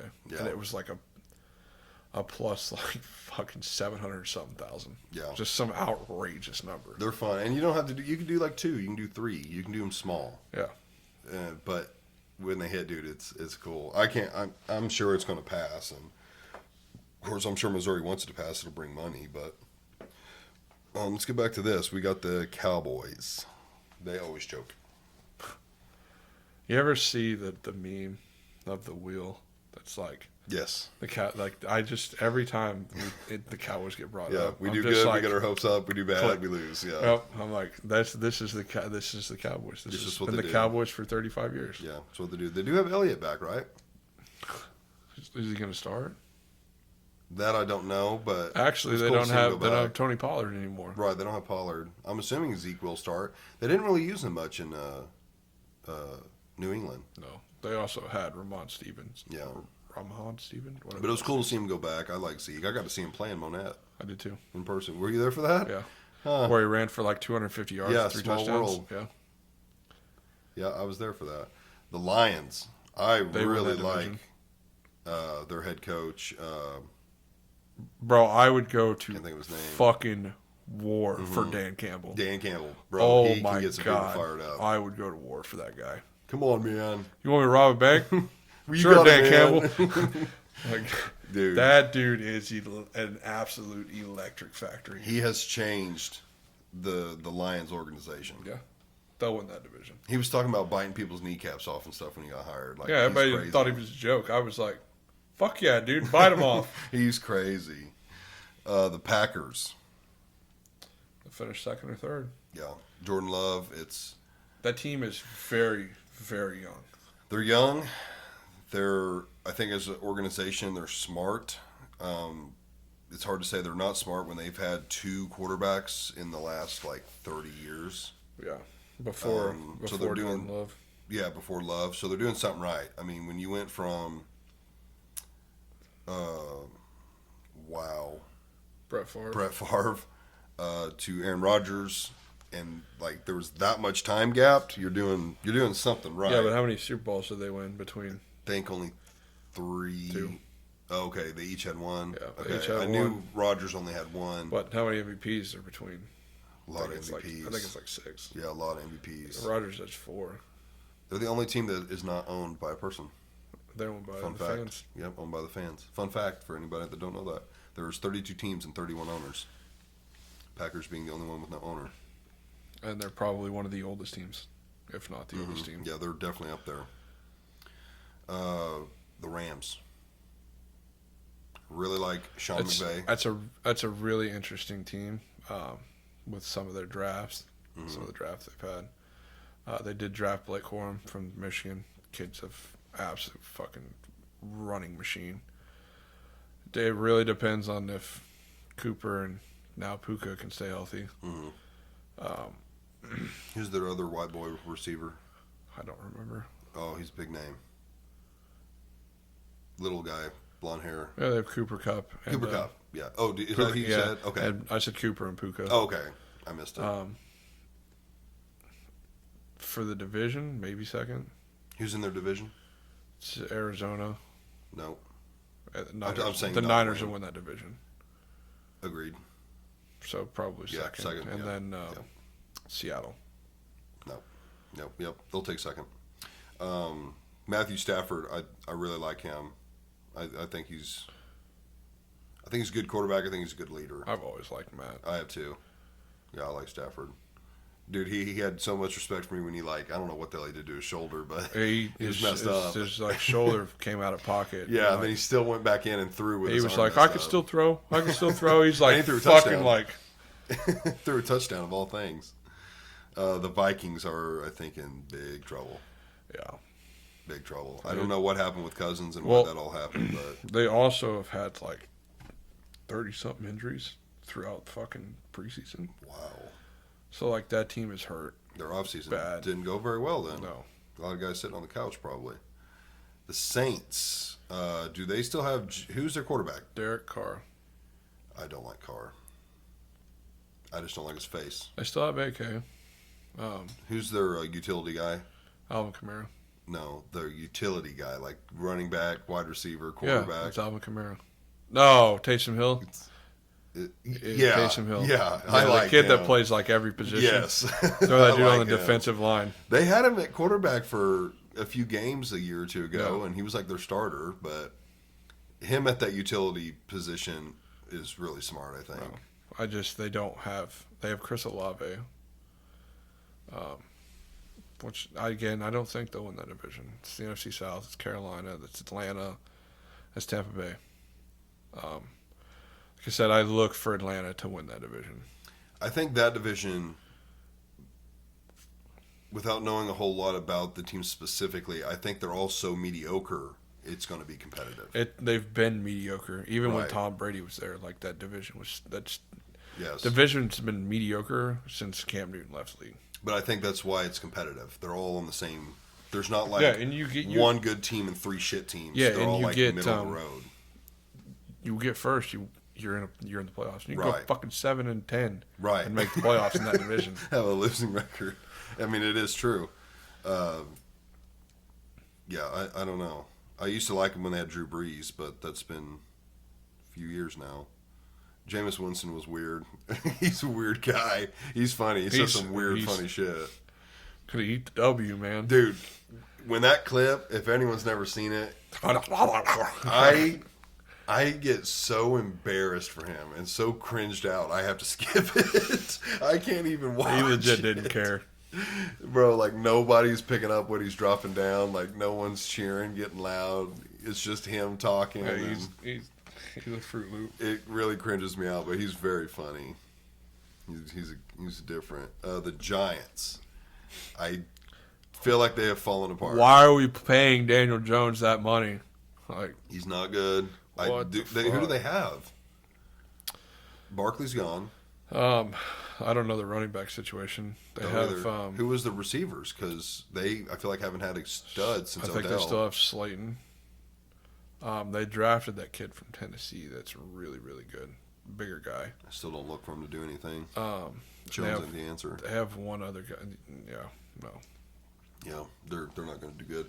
The Eagles are high on my list, It's, but they cannot have a repeat of last year. no. If they do, it's going to be bad because they fell apart midway through the season. They were like 8-0, and then or maybe 10-0. I don't know. They were up there, and then they just fell apart. The Jason Kelsey's retirement situation is what throws like. Yeah, It's gonna be really interesting because like that's like the heart of your team. That's a big leader right there. yeah. So it'd really be interesting to see how it plays out. I'm blanking on their quarterback's name. Jalen Hurts. Hurts. I like Hurts. I think he's pretty good, but he's going to have to step up. Because, losing Kelsey was big, and that's your center. You don't really think of your center as like your team lead, but he was a vet. He was really good and Very outspoken. very outspoken. He obviously had some fame with his brother being his brother, but just himself, he had fame. So, yeah, him retiring, that's a big hit for them. 49ers. I would have to go back and see Thomas's and I's podcast, but let me scroll down. I think I either had the Eagles or the 49ers winning it all, which is Why wouldn't you? a basic take. Yeah, like The only other team I would throw in the Lions as a third. the only bad thing is Brock Purdy did not look good this preseason. Did he not? I like Purdy. I like his story. And it really matters if CMC gets healthy or not. Who's their backups? Do they have a quarterback position? Do they have anybody? I feel like I heard they had someone's name that I recognized, but maybe not. I can't remember off the top of my head. Yeah, it's going to depend a lot on Brock Purdy. They still have Ayuk. They just paid him. Okay, they paid Ayuk, but they got rid of Samuel. No, they still have Samuel. Oh, do they? Okay. They paid they did. Ayuk an ungodly amount of money for what he is. They're paying him as a top 5 receiver. That dude's not a top 5 receiver. No, he's a top 5 on their team, but not in the NFL. He's not even the best receiver on his team. Who is? Debo. Yeah, it'd be Samuel and Ayuk. They're 1 and 2. I think it was 4 years, 120. It's like, why? They should trade this motherfucker. That's deep. But they got Samuel, Ayuk, and McCaffrey. But the window for them is closing, and it's closing fast. Yeah, I think this is their last year for a big hoorah. Now their coach, that is Kyle Shanahan, right? Yeah, I like Kyle. I think he had a pretty baller move on that COVID draft. Yeah. Where he was sitting in his mansion on that couch. Yeah. I mean, that was pretty baller of him, because that place looked bitchin'. But and then you had, if anyone remembers watching that, and then you had Pete Carroll sitting in what looked like a very average home, just had an average kitchen table on his laptop, drafting people, and then you had Kyle Shanahan in this fucking mansion on this $20,000 couch. Unreal. Okay, the Seahawks. I don't even know who their quarterback is. Geno Smith. Geno's consistent, though. He is consistent. He's not a star, but he's consistent. But, again, they probably won't finish higher than third in the division. It'll be close between them Who's and the in their Rams. division? That's the Rams, Niners, and Cardinals. They won't have a chance. They could finish second. I think the ceiling's very high, but I don't look for them to hit the ceiling. I don't either. I would say third. The Bucks. I personally am a big Baker Mayfield fan. I like Baker. I think he's been disrespected by the league. What the Browns did to him, I can't stand the Browns now. How they just kind of tossed him to the wind when he took them to the playoffs, and they hadn't been in many years. And then they get Deshaun Watson and way overpay him, in my opinion. Yeah, let's way overpay a dude who likes happy endings in a massage parlor. Right. I mean, Baker Mayfield, to me, is like a galvanizer. Dude, he gets people fired up. I think he's a pretty good quarterback. He's not top 5. But he got the Browns to a damn playoffs game. Yeah, with who? Receiving balls. Who did? They have maybe one guy. Maybe one. I can't even think of his name. So, this will be his first, I think, full year with weapons. Right. I look for him to do pretty good. This is the other team that could win the NFC South between them and Atlanta. He also had some funny-ass commercials. Yeah. He's a funny guy. I like Baker Mayfield. I really don't like what the Browns did to him. Now, he played for another team, right? Yeah, he went to the Rams. I thought it was. That's right. It was the Rams. Yeah, I like Baker. I hope he does good. And then there's the Washington Commanders, which I heard that's gonna possibly change back. Yeah, they're trying to change back to the Redskins. Thank God. I can't call it was named Commanders. I don't either. It was named by a damn Indian chief. The man picked that name. I don't want to even go down that road. It's so ridiculous. I am excited. Dog shit, I feel I'm excited to see what Jaden Daniels can do there. Is that who's the QB? Quarterback? That is their QB? Yeah. What's his name? Jaden Daniels. I can't even say I know him. He's from LSU. Okay. So I'm excited to see what he can do. We'll see. I don't look for him to do anything, really, but the AFC, you take AFC versus NFC,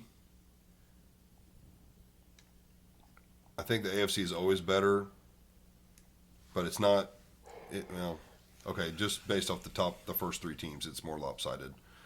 The Ravens. They're a top 3 team. It just depends on if they can stay healthy. Very true. And can they compete with the Bengals in that division? Right. Well, it's basically can the Ravens, the Bills, the Bengals, and the Chiefs, and you might throw in the Jags. They would be at the bottom, but can those 4 teams compete? Who can beat those 4 teams? I honestly think this will be a really down year for the Bills. Okay, they're second on the list, and I was going to say that exact same thing. I fully agree. When they got rid of Stephon Diggs, who I got a lot of people who, I say he's like a top 5, definitely top 10 receiver, and a lot of people disagree with me on that. A lot of my buddies did, but I'm like, that was like a big part of the team. Like if you take away Diggs, all they had was the other guy. They have some young guys that are really good, like a Gabe Davis. Which is good, but he was a number McKenzie. 2. Like those guys are really good. Not to take away from them, but like not to, but they were 2 under Diggs. Diggs was 1. Now Davis is going to be 1, but I don't know. What I hope for is, of course, I hope we go undefeated, but that's not really reality. I hope we lose to them like normal in the regular season, because for the past like 5 years, we always lose to them in the regular and then beat them in the playoffs. So I hope that doesn't change. But that's a team that is typically a top 3 in our conference. They could fall down to like a top 10. Yeah. I just don't know. I don't know what they're going to look like. Yeah, I don't know what they're going to look like. It really depends. And Josh Allen, I think, is a damn good quarterback. I think he's good. I'm not going to take it away from him, but their weapons, I don't know what their weapons are going to be like. It's not good. Yeah. They could have some problems. This is a team I don't like. I think they're good. I do acknowledge they are good, but I don't like Joe Burrow. I think he's a cocky son of a bitch. I love Joe, dude. I think he's cocky.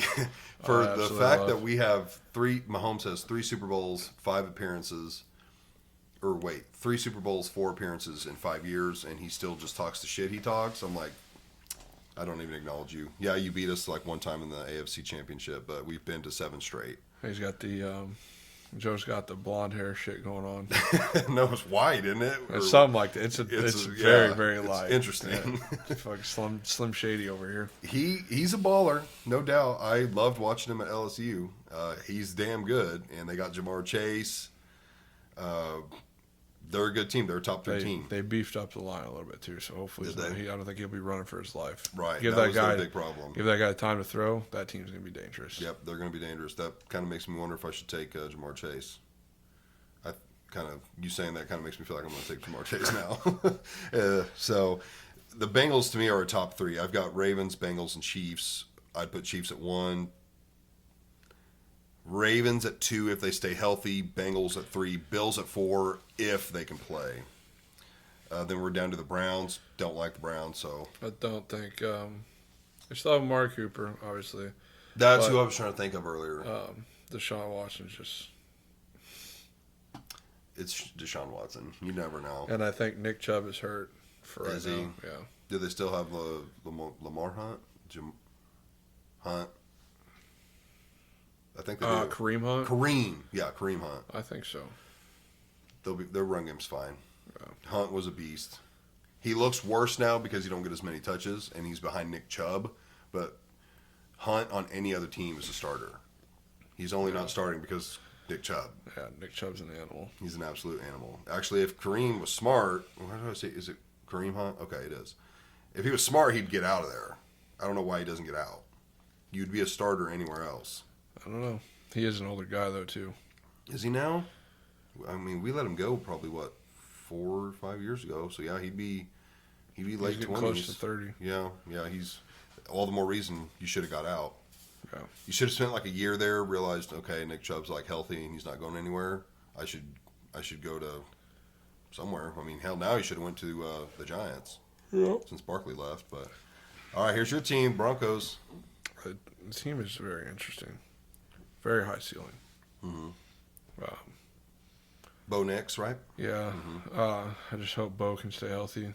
But like I said, it's a very, very high ceiling for this team. Like, I think this will be the first year in 8 years that we actually have a chance to compete for the division. Right.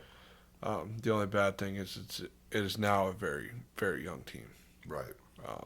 Which is what we'd been trying to go for the past 3 or 4 years anyway. To develop a team instead of pay a team. Go for a smaller or a younger team. Right. And develop them. After watching Bo Nix, I'm not going to say I like the kid, because I don't, but I respect what he did in the preseason. I want to watch him transfer to the regular season. Right. See how do what you did there. somebody had showed or predicted, just predicted stats. And like 2,800 yards, 17 touchdowns, 13 picks. It's like, I feel like it's a little disrespectful. It's a little like I could see worse. Yeah. I could see over 3,000 maybe. 20 touchdowns and single digit INTs. He's very smart with the ball. Right. So it's just it'll be interesting to see how it goes. Because we haven't seen him compete against pros. Yeah, well, I mean, he's in the same. He was the same boat as Stetson Bennett. He's an older college kid. He's 24, 25. So like I think he knows what he's doing. Like I said, he had the highest percentage completion rate in college at like 78, 80%. That's good. That means low picks. Very good at protecting the football. So our wide receiver core is very young. A lot of 3-year under guys, besides Cortland. Our running back room is interesting now that we've gotten rid of Samaj Perigin or Samai Perigin. He played for Cincinnati for a while, but it's Javonte Williams, which I like the kid. I think he's a very good runner. And then our defense, it really depends on. I feel like now that we've gotten rid of Justin Simmons, we're gonna need like a Pat Surtain to step up and be that mouth on the defensive side. We also got rid of Josie Jewell, who was very, very high, like communicative guy, team captain type of guy. They just didn't want to pay him. He got injured last year. And we're just like, well, let's go ahead and split our losses and go. So I think we're going to be lacking on leadership on the defensive side of the ball, which is kind of scary. But when you have literally one of the best, in my opinion, one of the best cornerbacks in the league, I think we'll be all right. He's a guy that can go one-on-one and win against, your top 10, maybe not top 3 guys. You don't see him staying with like a Justin Jefferson or a Jamar Chase, but your top 10 guys, you can put him on an island and he's gonna be fine. I think it's gonna be interesting because the Chargers, the Raiders, and the Broncos are all teams that could do really good or really bad. I don't see the Chargers doing anything. You think just middle of the road? Well, they don't. All their receivers are like first or second year guys now. Yeah. See, them getting rid of Keenan Allen, bringing in a new coach. Even though Jim's a good coach, it'll be like a learning year. So I don't look for them to do much. I do like Justin Herbert, but he's also dealt with injuries the past couple of years. So I don't look for them to do much. The Broncos, like you just said, they're so young. You just don't know. It's not in their favor off the first year. We'll know in the first game when we play Seattle. Right. You'll kind of see, are these kids getting it, or are they going to need a year or two? Yep. And then the Raiders, obviously I'm a Chiefs fan. I hate the Raiders. So I don't want them to do good ever. Pick who's going to finish last. It's going to be the Raiders or the Chargers. I would agree with that. I'd put San Diego, or not, the Chargers, Los Angeles. Fucking stupid. Yeah. I'd put the Chargers over the Raiders just because of the quarterback factor. Yeah, I think I'd go Raiders, Chargers, Broncos, and then us. Oh, I was going to sneeze. So it'll be interesting. Like, bless you. Yeah, thank you. Yeah, I think if you guys do good enough, you could sneak in on a wild card. Like I said, it just really depends on if we can come close to the ceiling. Right. Yeah, because sometimes young means they're full of energy and speed, and they're kind of crazy. So we'll see what happens. But I agree with that. I'd put them at 2, which is weird because they have been so bad the past few years. Well, what's weird is like we've finished second the last few years. Really? But like the division is like the Raiders and the Chargers are just so fucking bad. Yeah.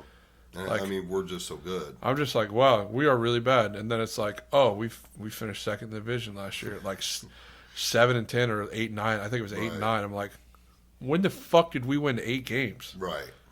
And a lot of those games were close. Like, so it'll be interesting. Right. I agree with that.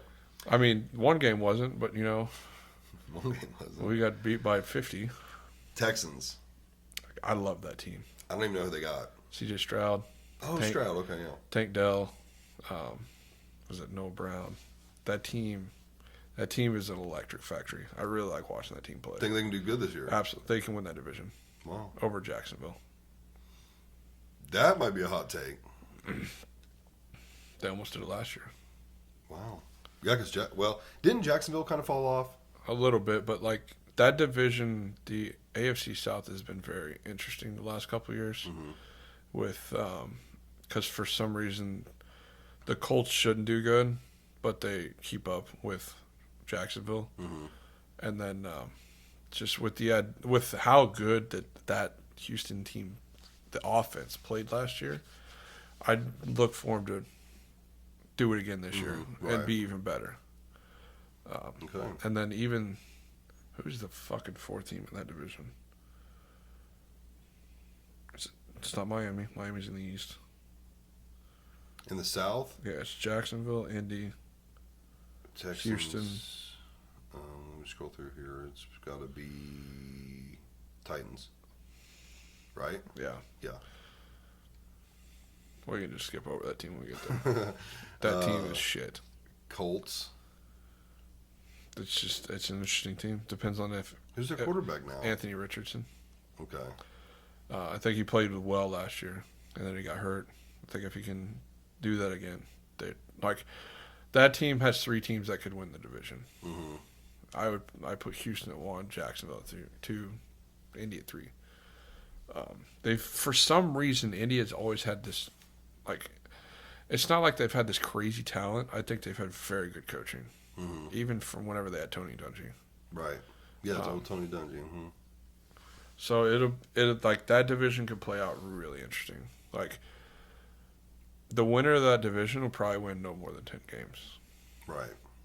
But all three of them could win 10 games. Right. Be very competitive. Jacksonville's next. I would think they're the number one in that division, just based off their last year or two. Which is understandable. It just Lawrence is balling out. they've done ETN. more over the past couple of years than Houston has. So Right. it's understandable. It's just they're consistent, but they're not. It's not like they're getting any better. Right. In a sense, like they can consistently make the playoffs, but they're just not getting enough to get over that hump. Right. They don't have that it factor just yet.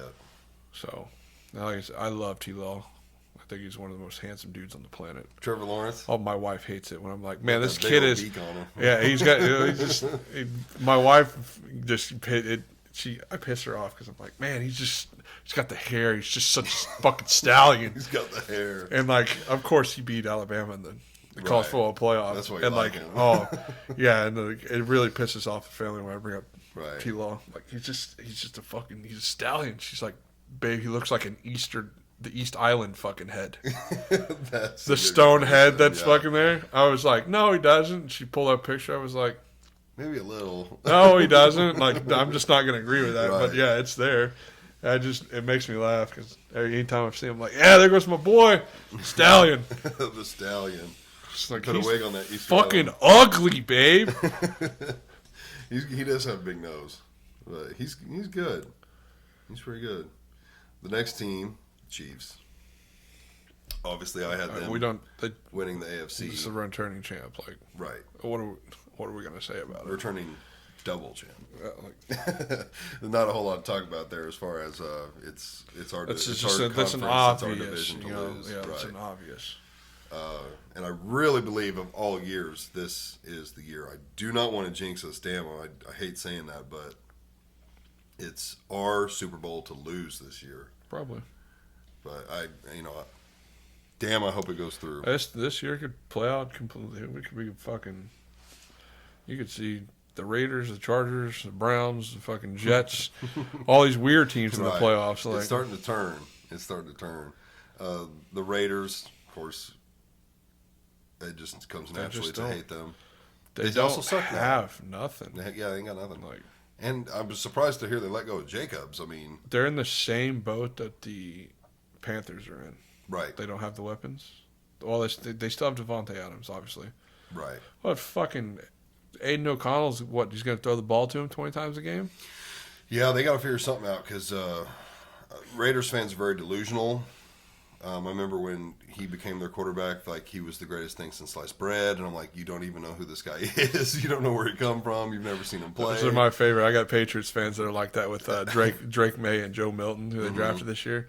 Like, oh, they're going to lead us to the promised land. I'm like, you haven't even seen this motherfucker Right. play, You don't know where he dude. went to college. You don't know anything. So, they just have to have hope because you got to have hope, I guess. But Well, it couldn't get any worse. Yeah, it can't get worse. I mean, they could lose every game. Then that's as bad as it gets. But they're basically there. And it's been that bad before. Ask the Lions Yeah, that's the Lions. That's the Browns. or the Browns. Chargers again. They let go of a lot of weapons. They gained a good coach. Their quarterback's plagued with injuries every year. It seems like. I don't look for him to do much. If Herbert can stay healthy, they have a puncher's chance. But when you let go of Keenan Allen, I don't even think they have Eckler anymore. I think you're right. Austin Eckler, I don't think so. Like, they completely changed that offense. I don't know. I don't know what Jim's thinking. Then I don't know if that decision was made before Jim. It's going to be wild to watch Justin Herbert walk away from that team. I He'll don't be blame him. justified. I don't blame him if he does. Yeah. I mean, I get wanting to stay there because that's where you started, and maybe you could build them back. But I wouldn't be surprised. Yeah. It'd be hard to leave there. You're in LA. If you like that, I don't think I would like it a whole lot. What I don't understand is, like, these two teams, the Rams and the Chargers, moved to LA. Mm-hmm. They can't even fucking fill SoFi Stadium. Right. Yeah, it was kind of a flop. You've got more fans from visiting teams that show up to that stadium than Well, they do. going back to the Raiders, dude, they sold out on Oakland. Yeah. Their fan base, which is still crazy and they travel, but Oakland, I mean, they would kill for their team. There's a reason they called it the fucking black hole. Yeah. And then they up and moved to Vegas. They sold out for Vegas. Yep. Smart financial move. You're always going to have a filled stadium because, hey, you want to go to a game and go to Vegas, 2-1, cheap flights.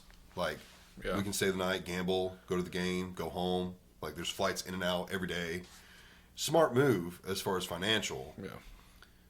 And even the fan base, kind of, you're going to gain a new fan base. They still fill the stadium, even if they suck. But as far as your Oakland fans, dude, if I was an Oakland, I'd have been pissed. I would have been very upset. That'd be like if the Chiefs moved. I'd be pissed. My cousin was a Rams fan, and then they moved, and he was like, "I'm not watching this team anymore." When they were in St. Louis. Yep. Well, I think their problem was they didn't have a fan base there. Yep. They had St. Louis had the Cardinals. They haven't a baseball city. They haven't had a fan base since Kurt Warner, Isaac Bruce, Torrey Holt. Which was still in St. Louis. But God, that team was so fun to watch. Yeah, I think they moved because they just didn't have a fan base there anymore. So it made sense. But if you don't build the teams, fans aren't going to come to fucking games. Right, that's true. They went downhill after all those guys after they won that Super Bowl. Right. The cities tend to pick teams just like St. Louis has the Cardinals. They're a baseball city. Kansas City has the Chiefs. They're a football city. Now they have the Royals, but anyone that's a baseball fan in Missouri, 9 out of 10 of them are Cardinals fans. I know some Royals fans. I don't like either team. Not very many. I like baseball. I'm a Cardinals fan, but it's not like I watch it that often. I'm a Cubs fan. I watch the World Series, and that's it. Yeah. Just because. Which I think is another Still. reason that my football team hasn't been good, and my baseball team hasn't been good, and my hockey team hasn't been good. Who's your hockey team? Blackhawks. Yeah. So Dude, hockey is pretty fun to watch. So in 2015, I got to watch the Blackhawks win the Stanley Cup. Mm-hmm. I got to watch the Cubs win the World Series, and I got to watch the Broncos win the fucking the Super Bowl. Pretty good year. And it's been shit ever since. You cashed all 3 out. Yeah. All I needed was the Bulls to win the NBA title, and that wasn't gonna happen. Yeah. They've been doo-doo since Jordan left. Which is weird that team has just never been good. I mean, they had what pisses me off is they have the talent. Yeah, who did they have for a long time, or maybe still do? They had Derrick Rose. Derrick Rose. If he didn't get injured. Right, he was injury prone. That was his problem. Well, it was just the one injury, the ACL, and he was just never the same after it. Yeah, never the same. We got the Dolphins. That is a top 5 contender team in my opinion. they will probably win the East. I Because, would agree. again, the Bills will have a down year. I agree. Aaron Rodgers will probably get hurt 4 plays in the season again. He'll go do ayahuasca, do a bunch of drugs, claim that he's seeing all sorts of crazy shit for what it is. Right. Probably fall off the deep end. It's a stacked team. Yeah, they are. They're stacked. Very talented offensive team. So, Yeah, good team. Fun fact about them: their stadium has been built heavily in favor of them. So whether it's a noon or an afternoon game, the sun beats down on the opposing sideline. yep. And they have had temperature gauges on each side, and it's like 20 degrees hotter. I think it's higher than that. I think it's 30 to 40. It might be. It's much harder. And not only is it hotter, they have to look into the sun. Yep. So what the Patriots do, they bring their own benches because their benches are air conditioned. Yep. So they don't use their benches. They bring their own and to kind of help cool them down. But it's kind of messed up that they're allowed to do that. I mean, I guess there's no rule that says you can't. Whatever to get home field advantage. Yeah, they definitely have a strong advantage, especially in the first half of the year when it's hotter than hell down in Miami. It's a big advantage. It's hard to win in Miami because of that. That wide receiver duo is fucking crazy. How do you let fucking... You have Tyreek Hill and Jet. Like, how do you let that happen? I was pretty upset when we let him go. I was more upset when I found out that our offer was damn near the same. But what we can't give him is we can't give him Miami. And we can't give him no state tax. Yeah. So when you get the chance to go from Kansas City to Miami, and you get to save millions of dollars in taxes, it's kind of hard to pass that down. Nope. Now, he just clearly didn't have the mindset of, I could be part of a dynasty. He was already shining. He was right behind Mahomes. You're always going to be behind your quarterback almost every time. So he was the number 2. Kelsey shared that spot with him at number 2. Does he regret it? Probably not. Dude likes to party. He has like 12 children. With nine different women. He likes to party. He is married now, though. So he's married. Yeah, but he's still fucking somebody else. He likes to party. So, I don't know. I wish he would have stayed, because imagine him and Hollywood Brown, Rashee Rice, Travis Kelce.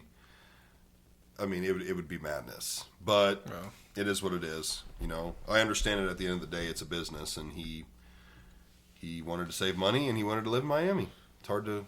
Now, what helps us as far as the Chiefs and Miami, really any Southern team, but Miami even the most, we clearly saw that in our playoff game against them. Them boys couldn't handle that cold. Yeah, they can't play. Fucking, they can't play where they the can't shit play up -20. north. When it's 80 degrees year round, or in the wintertime, and it's super hot in the summer, and you're just acclimated to the heat, and you got to come up here, it doesn't fare better well. win more games. Yeah, you better win more games so you can play at home, because it doesn't fare well when you got to travel. Yeah. Them boys were terrible in that cold. Yeah. I loved it. The Patriots. I just saw a day or two ago they let go of their backup, who I thought had potential to be their starter. I can't think of his name at the moment. Do you remember who was their main starter, or maybe still their starter? They just announced that Jacoby Brissett will start. Okay. Week 1. Bailey Zappi is the one they let go. Yeah, and that was the backup. He went to the Chiefs? Mm-hmm. Wow. So he's third string or practice squad? I think it's practice squad. Practice squad, okay. Wow, I did not know that. Who was the starter over Zappi? So, Was it Cam Newton? Nope. He hadn't been on the team in a few years. Mac Jones. Mac Jones. I don't know. Mac Jones, I think, is still on the team. No. He's not either. No, he plays for Jacksonville. He's behind T-Law. Oh, wow. Okay, so they have completely restructured, and they got Jacoby Brissett. Yep. Okay, I didn't know that. I know. I did see they let go of Zappi. It's Jacoby Brissett, Drake May, and then Joe Milton. Wow, they have totally restructured their quarterback room, which they needed to do. Okay. Jets. All depends on Rodgers. I like Aaron Rodgers. I'm a fan of his. I've loved him with the Packers. I was a Packers fan because of him. He's so fucking unhinged. He's unhinged right now. He is doing his own thing. This dude. I will say, dude, he come back from a serious injury very quickly. Yeah. Dude knows his body. He was throwing like 4 months before he should have been throwing. Yeah. Just like doing the movements and whatnot throwing. Right. He had a very serious Achilles heel injury. I can't remember what it's called. He just ruptured his Achilles. Yeah, he just ruptured it. So that is for a lot of guys, that's full year. If not a career. I mean, it can be very serious. It's a full year of recovery. Yeah. I think it's 9 to 12 months. And he did it in like half the time. Yep. So really, cool for him, but can he stay healthy? I mean, he's broken his collarbone. He's done that. He's always made a comeback and looked good. He's got 4 MVPs to show. He's got 4 MVPs. The only thing he doesn't have is multiple Super Bowls. He's only got 1. So he would be definitely a great if he could win a second, because the weird thing is nowadays one Super Bowl doesn't like make you a great anymore, because most people they'll just justify it as a fluke. Yep. It takes 2. Eli has 2, Peyton has 2, Mahomes has 2, Brady has multiple. Let's go back. Steve Young, Joe Montana, like they've all got multiple. John Elway, Cowboys. Aikman. Yeah, Troy Aikman, the old man for the Steelers. Terry I Bradshaw. think Ben only had 1, did he not? Who? Ben? Big Ben? Yeah. I believe Big Ben you were had talking 2. about Terry Bradshaw. Yeah, Terry Bradshaw. Didn't Big Ben have 2? I think he did. Right. Terry Bradshaw. To be considered a great now, you have to have 2. Guys that have 1, they're just not considered it anymore. Which is semi-understandable, I guess, because a lot of guys just have 1 and then they're not like anything crazy. But Yeah. Steelers, I really like their coach. I'm blanking on his name now. Mike Tomlin. Dude has never had a losing season as their head coach. Yep. I think last year he either was 50%. I think it was at 500. Okay. Oh, well, no, they would have been 9 and 8. Yeah, he was 9 and 8. So he's never had a losing season. He's a good coach. He's been 8 and 8 one time. Yeah. So I think it's just his personnel. This could honestly be the year that they don't finish 500. I think this is the year they don't finish It 500. depends on how many games they decide to start Russell Wilson over Justin Fields. I agree. I think they'll get to like 3 and 7 and then bench him. I hope it doesn't get that far. Yeah, because that's pretty far. Justin's a starter on about 80% of the teams. Yeah, I still think the Bears should have kept him. I agree.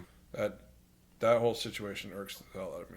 Yeah, I don't think they should have got rid of Fields and drafted Williams. I think Williams should have been picked up by somebody else, and they should have developed Fields. In my opinion, they should have used that first pick on Marvin Harrison Jr. Mm-hmm.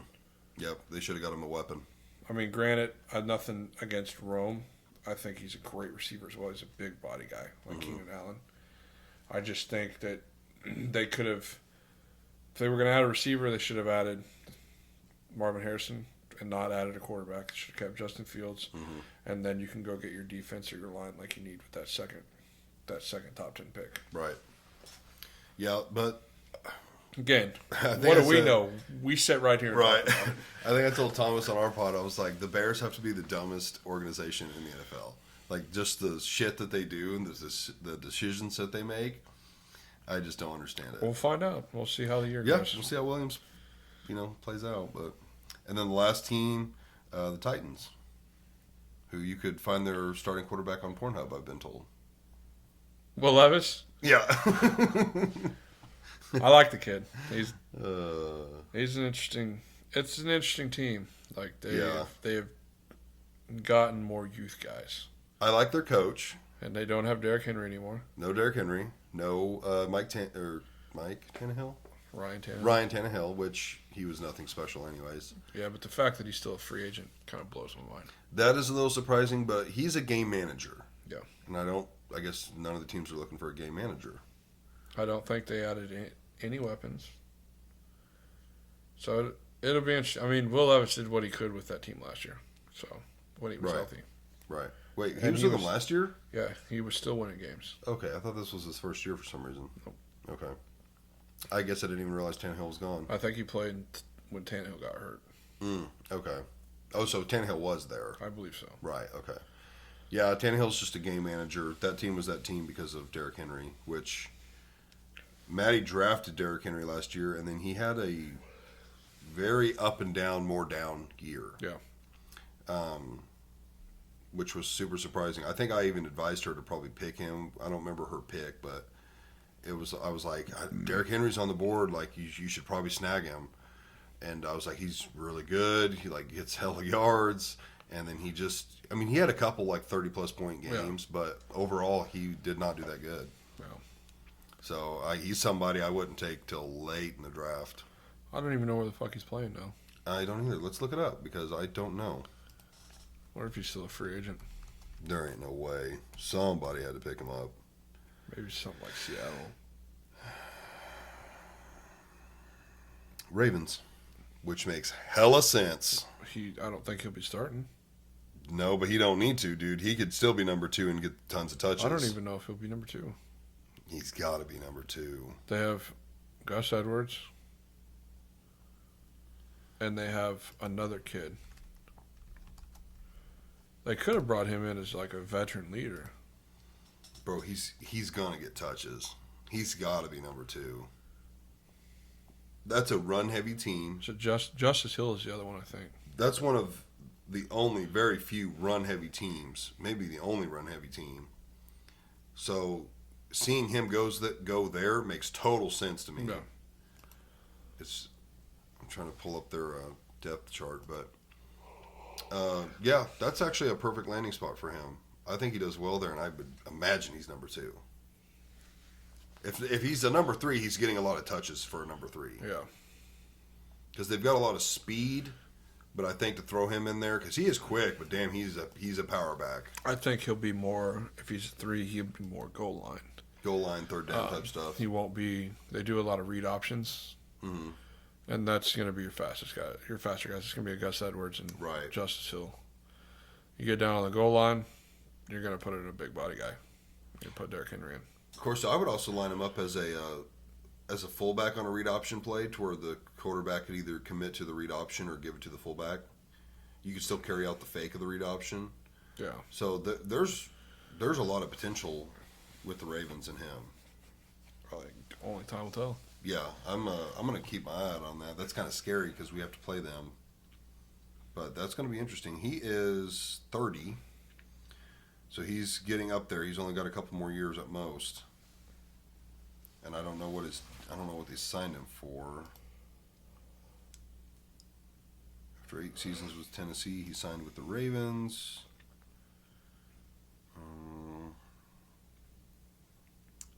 In 23, he rushed for 1,100. In 22, he rushed for 1,500.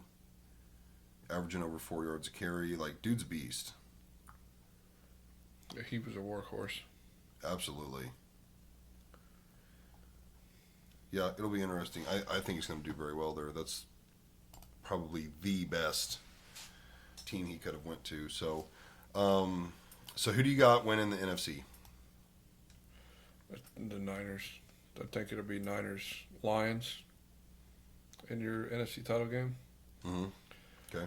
I think your honest playoff prediction, like the playoff, 7 teams: Lions, Niners, Eagles, obviously. Maybe the Rams. Mm-hmm. It's a good top 4. Whoever the fuck out of the NFC South, whether it be it'd probably be the Falcons. Or it's going to be Tampa Bay. Mm-hmm. And I think your 7th team is going to be out of the NFC North. It's going to be the Bears or the Packers. Yeah. Your AFC side will probably be, like, it's hard not to go against the Chiefs. Right. Or to go against the Chiefs. Like, it's just kind of an obvious. I look at it being like a Cincinnati, Kansas City AFC title games. So you have those two. Miami.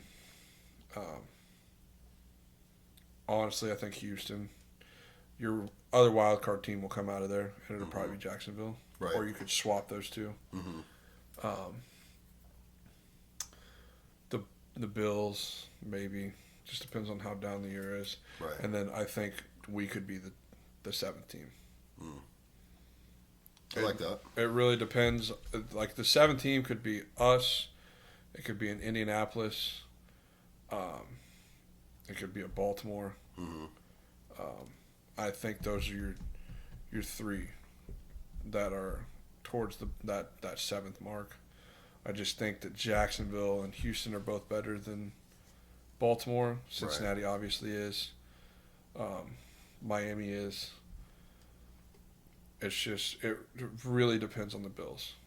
Like, if they play to their potential, they're the top three team in the AFC. If they don't, they're outside looking in. Right. But I think, again, it just, only time will tell. I've only seen preseason games for my team especially. I'm trying not to ride it too high, but it's been 9 years, and I'm fucking over it. He's over it. So the NFC Championship, you've got Niners and Lions. I think they'll finish 1-2. I'm gonna go with Niners Eagles just because I don't know. I like that too. I like the Lions too. I think you could put any iteration of those three teams against each other, and because it won't be anybody else. Right. I think I still pick out of those three. However, the championship game goes, I always pick the Niners. Yeah. It's the Lions and the Eagles that are interchangeable. I think the Niners come out on top. I think it's very close, but the Niners come out on top. It was very close last year. So I think we both agree Niners probably Super Bowl, but it could be any of those three teams. But I'm thinking Niners. I don't remember what I said with Thomas, but okay, AFC. Who do you got in the championship game? It's the Bengals Chiefs. You think Bengals Chiefs? That's 1-2. Yeah. And I think your winner will depict on where we play. We play in Arrowhead, it'll probably be Kansas City. We play in Cincinnati, it'll probably be Cincinnati. I think home field advantage is going to play a big part in that game. I like that take. I would also like the NFC. I would throw in a third team and think the Ravens. It could be us and Ravens or us and Bengals. I'd put the Texans or Jacksonville Over the the Ravens. Over the Ravens. Yeah. Wow. I would definitely put the Texans. I really think the Ravens are going to come back with a vengeance this year. I just don't see it. Really, I do. Lamar has just been. No. They almost beat us last year. They almost went to the damn Super Bowl. We had a really lucky play that made that not happen. So did the Bills. Bills. We had a great defensive stop and then a turnover right after. The Bills almost beat you guys too. But yeah. 13 seconds. Yep, that's true. Yeah, I really see another 49er Chiefs Super Bowl. Absolutely. Yeah, that's what I see. And I will root hard as fuck against it. I will root for. I'm a diehard Lions fan until I die now Right. because of Dan Campbell. I do like the Lions. I wouldn't mind seeing them go. I wouldn't mind seeing the 49ers Lions, and I wouldn't mind seeing the Liners win. The Lions win. I just don't want to see the Chiefs because it's just Bro, that's in my blood. Is but to hate the Chiefs. Imagine you get to see a three-peat. You get to Imagine be alive I for don't a three-peat. fucking care. You get to be alive for history. I don't want it. I want it. I want it bad, bro. I think it's possible, but there's a lot of good teams in the AFC, and the teams that are good are really good, like us. So it's just going to be competitive. Your Bengals and Chiefs are your top teams, as long as both teams are healthy. Right. And you could honestly interchange both of them. Right. Especially with Joe Burrow, most likely going to have time to throw this year. Yeah, if he's got a beefed up line, that's going to make him quite a bit better. He's going to look real good. Or it could flop. You never know. It's going to be interesting. I can't remember when this one comes out. It's going to definitely be after the first game. But our first game is the Ravens. It's going to be a tough game right off the rip, I feel like. Could see it honestly being because it's the first game. Are you playing in Baltimore or are we playing in Kansas City? I think it's in Kansas City. I think the winner always gets home field advantage first game. So, Ravens versus Chiefs. Yeah, it's at KC. Yeah, it's at KC. So, because Pat didn't play very much preseason, Mm-hmm. this game will be like a 2017, 24-17 game in favor of the Chiefs. I honestly don't even think Baltimore scored that many points. That's just being lenient. I think it's because, again, Patty didn't play hardly that much preseason, so it's going to take him maybe a quarter, maybe a half, maybe even a game to get in the motion of doing it again. Yeah. I do understand not wanting to play our guys to minimize injuries and stuff, but it seems like they need just a little bit more to kind of knock that rust off. Yeah, I figured he would have played the game you went to. Right, I was But told you he guys wasn't. played like the fucking your fourth string guy, and I was like, okay, so we're worried about who we're putting on the roster then. Yes, At this point, and that's what I said at the beginning. We're not worried about our number 1 and 2. We're worried about like 5, 6, and 7. We are literally so stacked up top and know who our guys are. We're worried about who's the backup to the backup. but there's also the factor that I don't think we play 4. We don't play 4 preseason games anymore. We play 3. play 3. Then they get a bye week. So that's a big part of it too. So like, he's going to keep practicing with the ones. Like that's what he does. Right. But it'll be interesting to see teams play after this bye week that we have now between preseason and the NFL. The first season. week is always, you almost can't judge anything after the first week because I don't know. It's so weird. Like we lost to the Lions. What was that last year? I think we lost to the Lions. Week 1. Yeah, but it was Granted, a close game. Close game, and the Lions are good. Not taking that away from them. But had we played them later in the season, we probably would have ran them over. Not saying we would have blown them out, but we probably would have won. But when Mahomes doesn't play a lot, or Kelsey in the preseason, like that first game is damn near like an actual preseason game for them because they didn't play hardly any. They played like a drive, maybe a quarter. In the first game? Yeah, in the first game. I didn't even see him play the second or third game. I know he didn't play at all in the third game. I was there. I got to see him. We got to see Reed and Kelsey and Mahomes. They were all on the sideline. They, of course, weren't dressed out. Second game, I didn't watch a whole lot. I think he played a drive in the second I think he game. played a drive. And then I think the first game he played like 2 or 3 drives. That was it.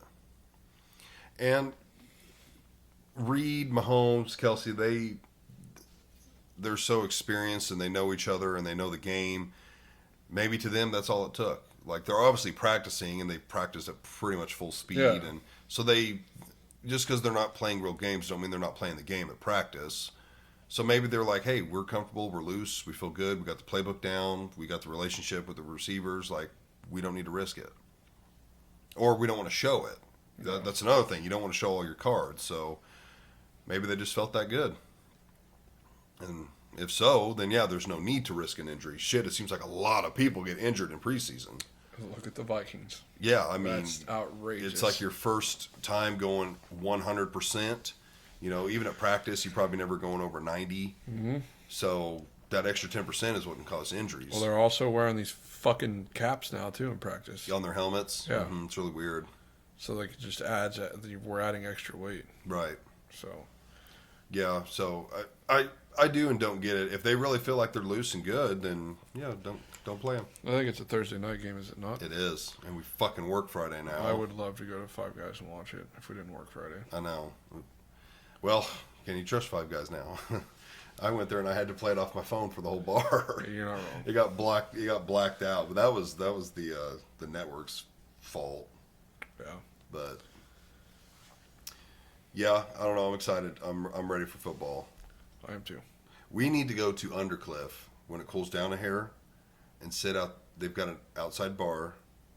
Have you ever been to Undercliff? What the fuck is that? Okay, it's not far from here. We can be there in like 20 minutes from here. It's out in the country.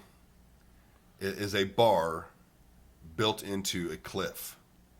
So Okay. like this cliff like comes out, and then the bar, like the front of the bar is from the ground to the bottom side of the cliff, and then when you walk in, like the back wall and everything is the cliff. Like it's even got like kind of water trickling down it, and it's a really cool environment. But they've got a little bar on the inside and then place to eat. They got really good food, and then they've got an outside bar with like 3 TVs, a bar, and then a whole bunch of sitting outside. They've even got live music and stuff. But Maddie and I went there one time on a Saturday, sat at the outside bar and just watched football for like 4 hours, and it was fun. It was fun. It's a cool place. I would love to go watch the Chiefs Broncos play this year, but I've been saying that for 5 years. Like, go to the game Yeah, or just go to the game. Oh, to the game. Where's it at? Well, they play in Oh, Kansas City one and each, in right? or Twice in a year. Denver. Right. Yeah. The only bad thing is this year it's the weekend after we get back from Pennsylvania.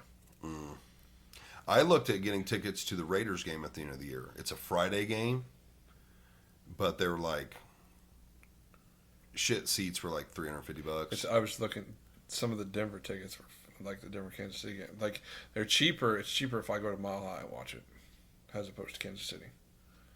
They like the cheapest tickets in Kansas City were like 150, 180. Wow. I go to Mile High, it's like $80. Wow. Yeah, the Friday game with the Raiders, the cheapest was $350. Yeah. Which But I that's a Raiders wouldn't game. mind setting nosebleeds. It'd just be cool to experience again. Yeah, and I thought about it, so the seats that I sat in for preseason, they were pretty good seats. I think we were 32 back. I seen how close you guys were. It was a very cool experience. Even being preseason and all that, dude, like Carson Steele scored that touchdown right in front of me. Excellent seats. You want to sit there during the regular season, minimum $500. There was couldn't do 3 of us that went for $150. 3 tickets and parking, $150. Oh. Like I was like, I don't care if it is preseason. I ain't passing it up. I got to see Reed, Mahomes, and Kelsey in the flesh. Got to go to a game. Like it was fun as hell for $150. I haven't been to an NFL game since '97. 97, Yeah, which you would have been like what? I was 7 years old. So, okay, I watched the Cowboys play the Bears. that's back when the Cowboys were the Cowboys, I got to see Troy Aikman, right? Emmitt Smith, Michael Irvin, Damn. Deion Sanders. Do you And remember we- it? Yeah, yeah, 7 yeah, would have remembered it pretty absolutely. well. Yeah. We were 15 rows back from the field goal. We were in the end zone. Wow. They beat the Bears 30-3. Damn. I also seen them in '95, but I don't really remember that one. Right. They played Arizona, and I think they won like 27-12. Damn. Dude, it's so fun. It's crazy that I got to see those 4 Hall of Famers. Right. Like every time I think about it, I'm like, man, I really got like I don't care for the Cowboys. Fuck the Cowboys. But like I got to see 4 of their best players they've ever fucking had Right. play the game. And arguably the best cornerback to ever play the game. Deion Sanders. Yeah. Mm-hmm. I think Emmett had a touchdown. I think Deion even had a punt return touchdown. Mm-hmm. I don't know.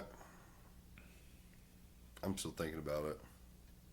Even if it was just like me and my wife or something, or me and one other person, like $350 is a lot, but damn, to go to a Raiders Chiefs game, yeah. If I go, I want to go with some friends that are Yeah. actually Chiefs fans. I really, really regret not going to the playoff game last year when tickets were like $50 for a playoff game because they just couldn't fill the stadium. It was so Yeah, cold. because it was cold. And Max went. Max, yeah.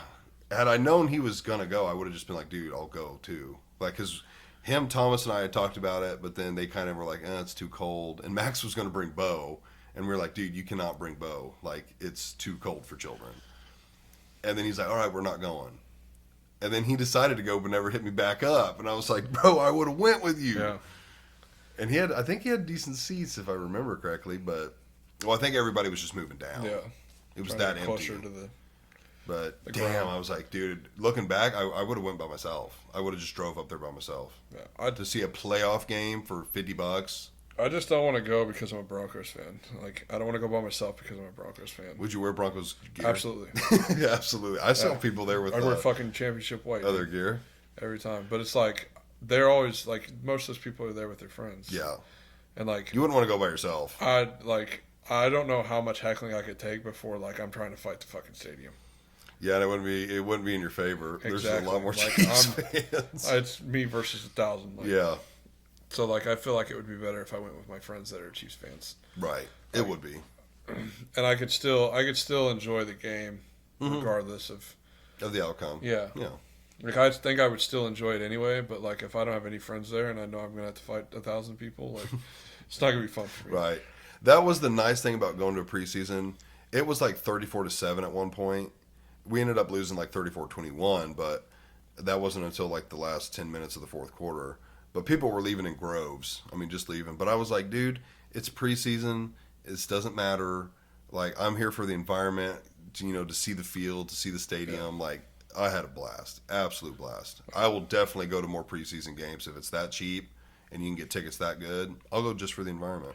Well, hopefully, maybe our teams will suck this year, and those tickets will Don't come say down. that. And those Don't say that. Those tickets are come down, and we can go watch the Chiefs Broncos. That together. is probably another reason they're so expensive. And like you said, you looked at tickets that were cheaper for the Broncos. Yeah, I going bet to they're Mile that high for the Raiders because they're already selling out. Yeah, I would like to go to Mile High at least one time. Yeah, I think I've it seen would be it. a cool experience. I've seen it from a plane. And I've got a friend that lives in Denver. Oh, so you can stay with him. Yeah, Mhm. I wouldn't have to. It's only a pay for 12-hour hotel. drive. It's You leave not- after it's work not on a too bad. Thursday. Yeah, I wouldn't make it back that. But the Chiefs Broncos game in Mile High is the last game of the season. Is it a So Sunday? like it's subject to change. Right. The first game is on a Sunday at noon. Mm-hmm. So like I could make it up there, watch the game, and still make it back home at Right. a reasonable time. Right. So I don't know. We'll see. Mm-hmm. Just 2 trips in November and then trying to add a third is a little ridiculous. Right. It's a lot of travel. So, but like we won't have to pay for anything when we go down and see her parents, her family, just gas. Mm-hmm. We go to Pennsylvania. We probably won't have to pay for it. Like my buddy always tells us, like, dude, like I'll pay for everything while you're here. Mm-hmm. You're coming to visit me. Let me pay for everything. Right. I get fucking mad at him for it. And then my parents, it's just whatever they have for food. Like we have a room. Well, we slept in the garage last year because my brother-in-law's grandma was still alive. Right. But now she's no longer with them, so we have a room now. So we'll see. And then we have a room when we go down to my wife's parents. But we also have Hilton rewards as well. So like we can get a hotel, which Right. we've talked about just taking the weekend and fucking going somewhere Mm-hmm. just to get out of the house. We've talked about that too. Like just drive down to Dallas or something like that for a day or two. I got a buddy that lives in Dallas too. Do you? You and your gaming buddies. Yeah, That always makes it nice. absolutely. Well, I think we covered all the football. From For what the most I know, yeah. Yeah, same. It's not like I know. figured it might be a little deeper than you and Thomas just talking about the fucking Chiefs. Yeah, because we mainly covered that. I mean, we covered win, lose, and Super Bowl, AFC, NFC championships and stuff. But actually, getting into college, we didn't cover any college. College would be interesting this year, especially with the 12-team format. I'm excited for it. But Yeah, I do like that. I really hated when it was only the top 2. That never made sense. Top 4 is a little better, but I was like, you're leaving out underdog story possibilities. It's not a bad thing if it was just the top 2, because like back then we didn't have 16 fucking team conferences, and these guys aren't like, not everybody in the SEC is going to play each other, right? So you may have 2 teams that go undefeated, like in the same, like in the East type of thing, and it's like, well, how the fuck do you pick one of them to play in the SEC title game against whoever goes undefeated in the other one? Right. So like back in the day, dudes played 12 games, and usually you had 2 teams that were undefeated. So it's like those are the 2 teams that deserve to play each other. 2007 hit, you had 4, right? No, you had 3. You had the 2 teams that played in the title game, which I believe was Texas and USC, if I'm not mistaken. which is literally one of the greatest college football games of all time. Mm-hmm. And then you had Boise State. And that's where I became a Boise State fan, was that game against Oklahoma. It's like, oh, well, Boise State's from a Group 5 school. Like, they're not gonna make any, like, it wouldn't be a good game. Mm-hmm. Let's just put them against Oklahoma. There's a one-loss team, very, very high-powered team. Right. And they beat them. And then that's where the conversation started rolling, like, okay, we got to do something different. Right. Like, let's do a playoff. You got 4 teams. Now you're getting. Are you actually getting the 4 best teams? Because we're putting 2 people are playing because we're putting like Alabama, Georgia, and they're both together. So like, say Alabama goes undefeated, Georgia loses 1, right? They play each other in the SEC title game. Georgia wins. Do you drop Alabama out of the top 5 or out of the top 4? No. Like I've seen it. It's been done 2 or 3 times where it's like Alabama, Georgia, Right. and then fucking Michigan, and last year was Texas or Washington. Mm-hmm. It's just. What year was it where they had a different? Maybe it was last year. They had a different team in there, and they made the top 4, and then they just got obliterated. Notre Dame's made it and has Was it gotten Notre Dame? obliterated every fucking time they've made it. It wasn't Notre Dame. It was supposed to have been 2 years ago. It yeah, started with 'cause- a T. Maybe not. Well, last year it was Georgia, Washington, Michigan, and I don't remember the 4th team. Oregon, maybe. It might have been Oregon because I think Michigan played Georgia and beat Georgia, and then Washington beat Oregon. It beat Oregon. What's Washington's name? Washington what? Huskies. I don't think that was it must have been the year before I'm thinking of. Other than that, it's usually Clemson's in there. Mm-hmm. Clemson, Georgia, and Alabama are your big 3. Right. You've had Oregon in there a couple times. Michigan, usually a Big 10 schools in there. Right. Michigan, Ohio State. LSU's in there sometimes. LSU's been in there twice. Mm-hmm. Texas, I think, has been in there once, maybe. Fuck, I can't remember past that. But they end up putting in these schools like a Notre Dame that just. Sure, they went undefeated, but it's like they play the entire Big East. Right. So it's like Who'd they play don't type of thing. fucking play anybody. Right, exactly. It's like, oh, we're going to give them a bid because they're undefeated. They didn't lose any rank. It's just like, but dude, they go in and they just get beat by 60 Right. every To one fucking SEC time team. to Georgia or Alabama. Yeah. I even think they played Clemson one time and just got fucking just pounded, dude. Like, I don't know. I'm excited for the 12 team play. I am too. I like it. But it's just, what sucks is like, we're going to have 2 or 3 years of it, and they're going to be like, oh, well, this team got snubbed. This team got snubbed. It's going to be like, dude,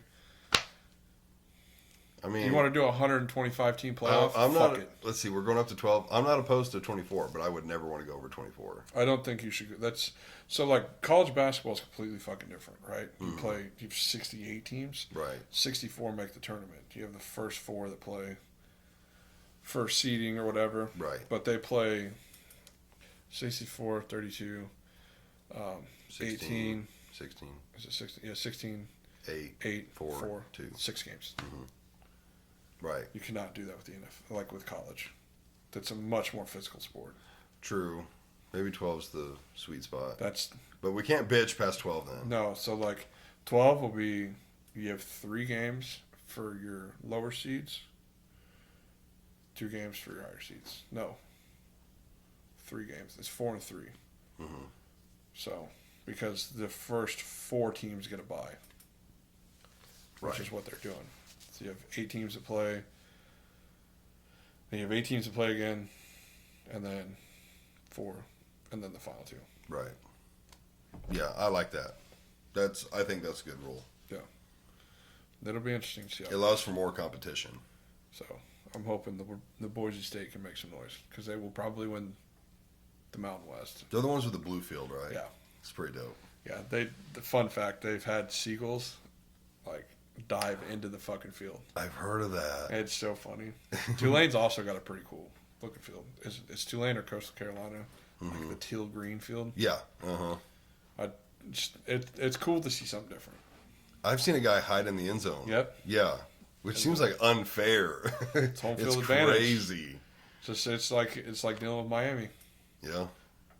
Yeah, I mean, I guess that's why they call it home field advantage. Is what it is. What the fuck else is in Idaho? What else? Potatoes. That's about it.